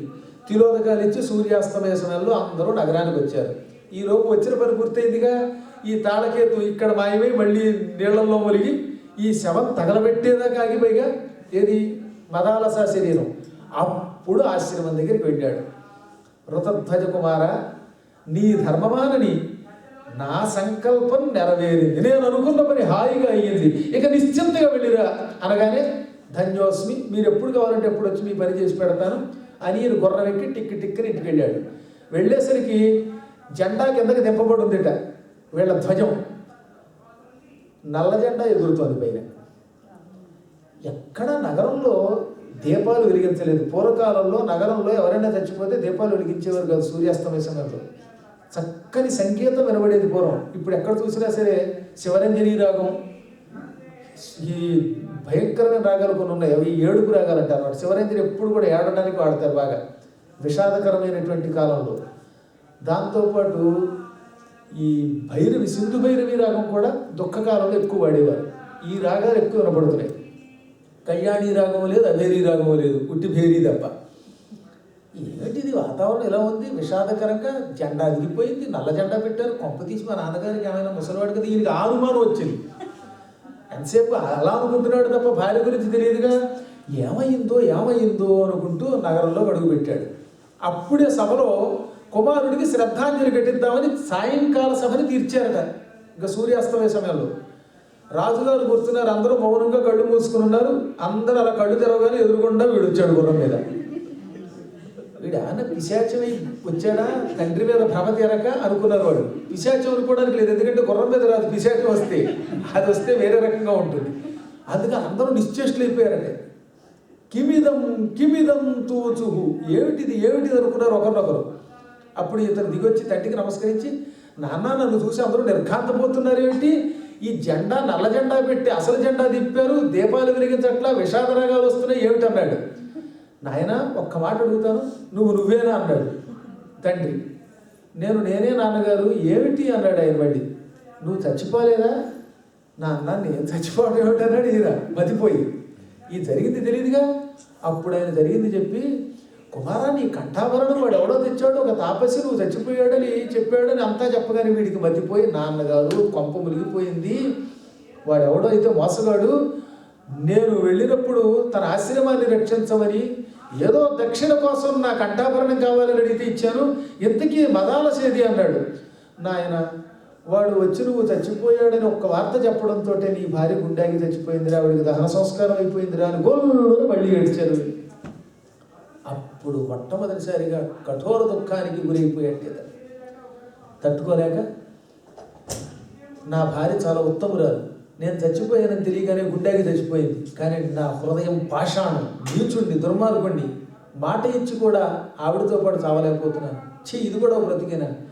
ఆత్మహత్య చేసుకోవడం పురుష లక్షణం కాదు. మహారాజులు ఎప్పుడూ కూడా ప్రజారక్షణ కోసం బతకాలి తప్ప తనంత తాను తన కష్టానికి లొంగిపోయి ఆత్మహత్య చేసుకోకూడదని శాస్త్రం చెబుతున్నది. చచ్చిపోదామంటే తల్లిదండ్రుల్ని, ప్రజల్ని రక్షించడం అనే బాధ్యత ఉన్నది. అలాగని చావకుండా ఉందామా అంటే మదాలస లాంటి ఉత్తమురాలు సౌందర్యవతి శరీరం విడిచిపెట్టాక అసలు బ్రతకడం కష్టం. ఇప్పుడు ఏం చెయ్యాలి? దీనికి ఒకటే మార్గం. ఇక ఈ జన్మలో నేను వివాహం తలపెట్టను. నా భార్య పటాన్ని ఇంట్లో పెట్టుకుని రోజు ఆమెను చూస్తూ ఆమెకి అన్నీ నివేదిస్తూ భక్తి శ్రద్ధలతో ప్రజాపాలన, యజ్ఞదీక్ష, విద్యాదీక్షతో నా జీవితాన్ని గడుపుతాను. నేను ఇక పునర్వివాహం చేసుకోను అని కఠోర శపథం చేసి ఆనాటి నుంచి ఋతధ్వజ కుమారుడు బ్రహ్మచర్య దీక్షతో కాలక్షేపం చేస్తూ రాజ్యభారాన్ని తండ్రికి విడిచిపెట్టి విద్యా వినోదంతో కాలక్షేపం చేస్తున్నాడు. ఆ మహానుభావుడికి ఏది ఆనందమో ఇప్పుడు నీకు అర్థమైంది కదా.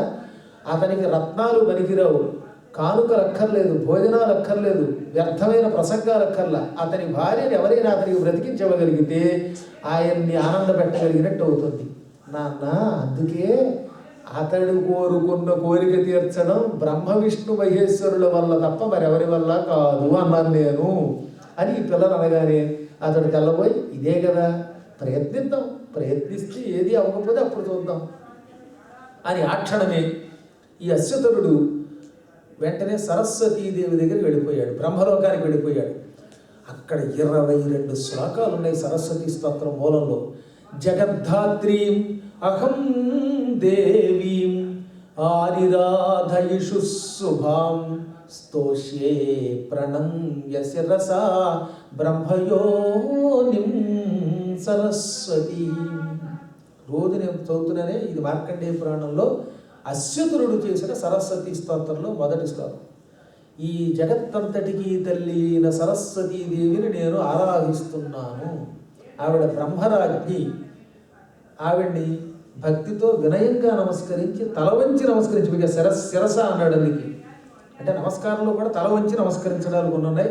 ఏవి దండవండి అంటాడు వాడు, అది మొక్కుబడి దండం, దానివల్ల ఉపయోగంలా. ఇలా శిరస్సు వంచి అంజలి ఘటించాలి. అందుకని శిరస్సుతో నమస్కరిస్తున్నాను అని సరస్వతీదేవిని భక్తితో స్తోత్రం చేయగానే ఆమె ప్రత్యక్షమై నీకేం కావాలి అని. అమ్మా, సంగీతంతో దేవతల్ని చచ్చిపోయిన వాళ్ళు బతికించవచ్చట కదా అన్నాడు ఆయన సందేహం లేకుండా. దేవతలలో అంటే మహామహిమ కలిగిన వాళ్ళలో ఎవరైనా శరీరం విడిచిపెడితే వాళ్ళని బ్రతికించగలిగే సంగీతము, పరమశివుణ్ణి కూడా మెప్పించగలిగే సంగీతం ఇచ్చి నాకు ఇయ్యి అన్నాడు. తథాస్తు అన్నది సరస్వతి. ఆ సంగీతం ఇచ్చేతో వెంటనే ఏం చేశాడు, చచ్చిపోయిన అన్నగారు కంబడుడి దగ్గరికి వెళ్ళి వాడి ఎముకల దగ్గర ఈ సంగీతాన్ని వాయించాడు. వీణ వాయించి పాటలు పాడాడు. ఆ పాటకి చచ్చిపోయిన సర్పరాజు బతికాడు. అన్నయ్య, దేవలోకపు వాడి అవ్వడం వల్ల నిన్ను బతికించుకున్నాను సంగీత విద్యతో. ఇప్పుడు మానవ లోకంలో ఒక స్త్రీ ఒక మనుష్యుడికి భార్య అయ్యింది. గంధర్వకన్య అయినా మానవకన్య అవ్వడం వల్ల ఆవిడ మహిమను కోల్పోయింది. మానవ స్త్రీని బ్రతికించే అధికారం మన దేవతలకి లేదు. ఒక్క శివుడో విష్ణువో బ్రహ్మో మాత్రమే బతికించాలి. ఇప్పుడు మృత్యుంజయుడైన ఈశ్వరుడి దగ్గరికి వెళదా, నాకు సాయంగా ఉండు, నేను ఆయన దగ్గర కొన్ని పాటలు పాడతాను. ఆ సమయంలో మృదంగం నువ్వు వాయించు, వీణనే వాయిస్తూ ఉంటే మృదంగం నువ్వు వాయిస్తావా అంటే అన్నాడు అన్నగారు. ఈ చచ్చిన అన్నగారిని ఇలా వెంట పెట్టుకొని ఈ ఇద్దరు కైలాసానికి వెళ్ళారు. అక్కడ వేదములనేటటువంటి స్త్రీ శిరస్సు మీద నాట్యం చేసే మహానుభావుడు నటరాజు ఆ సమయంలో తాండవ నృత్యం చేస్తున్నాడు. ఏమి నృత్యం అండి అది! ఆ సమయంలో కంబళుడు మధ్యలో వాయిస్తూ ఉండగా ఈ అశ్వతురుడు వీణ వాయిస్తూ మధురమైన గానంతో ఈశ్వరుడికి ఆనందం కలిగించాడు. ఈశ్వరుడికి సంగీతం అంటే చాలా ఇష్టం. ఇంకా దేనివల్ల సంతోషం పొందని ఈశ్వరుడు సంగీతానికి మాత్రం తక్షణం లొంగిపోతాడు. అలా సంగీతంతో సంతోషపెట్టగానే వెంటనే శివుడు ప్రత్యక్షమై నీకేం కావాలో కోరుకున్నాడు. సంతోషించి ఏం కావాలో కోరుకోమంటే, మహాత్మా మరి మాట తప్పకూడదు, ఈశ్వరుడు మాట తప్పడం ఏమిటో నీ మొహంలో ఉంది, కోరుకో అన్నాడు ఆయన. నా కోసం కాదు నేను ఇక్కడికి వచ్చి సంగీతం వాయించింది, శారదాదేవిని మెప్పించి ఈ సంగీత విద్య పొందేది అది నా కోసం కాదు. భూలోకంలో ఋతధ్వజ కుమారుడి భార్య విశ్వావసుడి పుత్రిక మదాలస అనే స్త్రీ దుర్మరణం పాలయ్యింది. ఆమె మళ్ళీ నాకు కూతురుగా పుట్టాలి, యథాతథంగా పూర్వజన్మ స్మృతితో. మళ్ళీ అంటే చచ్చిపోయేటప్పుడు ఎలా ఉందో అలాగే ఉండాలి. మళ్ళీ కూతురుగా పునర్జన్మెత్తితే పాత వాసన లేకుండా వేరే రూపంతో ఉంటే ఉపయోగం లేదుగా. ఆమెను చూడగానే వివాహమైన సమయంలో ఋతధ్వజుడి భార్యగా ఎలా ఉన్నదో మంగళసూత్రంతో అలాగే యథాతథంగా సూత్రంతో సైతంగా పుట్టాలి. అదే గాత్రం, అదే సూత్రం. ఇక రెండోది ఏమిటి, పునర్జన్మ ఎత్తాక ఆవిడ దగ్గర యోగాభ్యాసము, యోగి లక్షణాలు ఉండాలి, యోగిని లక్షణాలు ఉండాలి, యోగిని మాత అవ్వాలి. ఎంతో పూర్వం కేవలం కాముకురాలు, ప్రేమ మాత్రమే ఉన్నాయి. ఇప్పుడు యోగిని మాత అవ్వాలి, యోగిని అవ్వాలి. అటువంటి ఆవిడ్ని పరమ విద్యా స్వరూపిణిని నాకు ప్రసాదించనగాని నువ్వు వెంటనే ఇంటికి వెళ్ళు, మంచి యవన పిండి తీసుకో, ఆ యవన పిండిని ముద్ద చేసి 3 పిండములు తయారు చేసి నరకలోకంలో సంయమనీ నగరానికి పక్కనే ఉన్న పితృలోకం అని ఒక లోకం ఉన్నది. ఆ లోకంలో ఉన్న పితృదేవతలను తలుచుకుని 3 పిండాలు పెట్టు. ఆ 3 పిండాలకి నమస్కరించు. నీ మధ్యలో ఉన్న పడగని మధ్యలో ఉన్న పిండం కేసి చాచు. ఆ మధ్యమ పిండం నుంచి నీ కూతురుగా పుడుతుంది మదాలస. ఆవిడకి పూర్వజన్మ జ్ఞానం అన్నీ అలాగే ఉంటాయి, మళ్ళీ బతికినట్టే. ఆవిడ చావడానికి ముందు ఎలా ఉందో అలా ఉంటుంది. నువ్వు కోరినట్టే యోగినిగా, యోగ విద్యతో యోగిని మాతగా పుడుతుంది అనగానే ఈయన శివుడికి నమస్కరించి ఇంటికి వచ్చి వెంటనే 3 పిండాలు పెట్టాడు, పూజించాడు. 3వ పిండానికి తల వంచి నమస్కరించగానే ఇతనికి మొత్తం 101 పడగలు ఉన్నాయి. అందులో మధ్య పడము నుంచి బంగారం వంటి రంగుతో మదాలస ఢామని భూలోకానికి వచ్చేసింది. మళ్ళీ పాతాళ లోకంలో పడింది. అంటే ఇతని పణము నుంచి పుట్టింది కనుక ఆవిడ ఇప్పుడు పణి అయిందనమాట. రాజుగారికి ఎంతో పూర్వం విశ్వావసుడి కూతురు కనుక ఆవిడ గంధర్వకన్య, ఇప్పుడు నాగకన్య కూడా అయ్యింది. యథాతథంగా తండ్రి పూర్వజన్మ జ్ఞానంతో పుట్టాను, నా భర్త దగ్గరికి వెళ్ళమని ఆజ్ఞ అంటే ఇప్పుడు కాదమ్మా, సమయం వస్తుంది, అంత తొందరగా నీకు వాడికి ఇచ్చేస్తేలాగా, నేను కొన్ని చమత్కారాలు చేయాలి, ప్రస్తుతం ఈ గదిలో దక్కో అని ఒక గదిలో పెట్టి హాయిగా విహరించమని అప్పుడు కొడుకులు పిలిచాడు. కుమారులారా, ఆ మధ్యన భూలోకంలో ఉన్న మీ మిత్రుడు చాలా గొప్పవాడని చెప్పారు కదా, ఒక్కసారి నా మాటగా వాడిని ఇక్కడికి తీసుకురండి. ఈవిడ బతికిందని చెప్పరా, కొంచెం సస్పెన్స్ పెట్టాలి కదా మరి, అందుకని అంచేత ఈయన కూడా వెట్లాచారి అయిపోయాడు కదా. అందుకని నాయనలారా మీ మిత్రుడు ఇక్కడికి తీసుకురండి అంటే వాడు ఎగాదిగా చూశారు. తర్వాత కథా విశేషాలతో మనం రేపు 4వ రోజు కార్యక్రమంలో కలుసుకుందాం. అపూర్వమైన ఈ అలర్కోపాఖ్యానం మదాలస చరిత్ర అత్యద్భుతమైన గురు చరిత్రగా శాస్త్రాలు వర్ణించాయి. అంచేత మళ్ళీ కూడా రేపు యథాప్రకారం 7 గంటలకు కలుసుకుందాం. అంతవరకు స్వస్తి ప్రజాభ్య పరిపాలయంతాం న్యాయ్యేన మార్గేణ మహీం మహీషాః గోబ్రాహ్మణేభ్యः శుభమస్తు నిత్యం. లోకాః సమస్తాః సుఖినో భవంతు.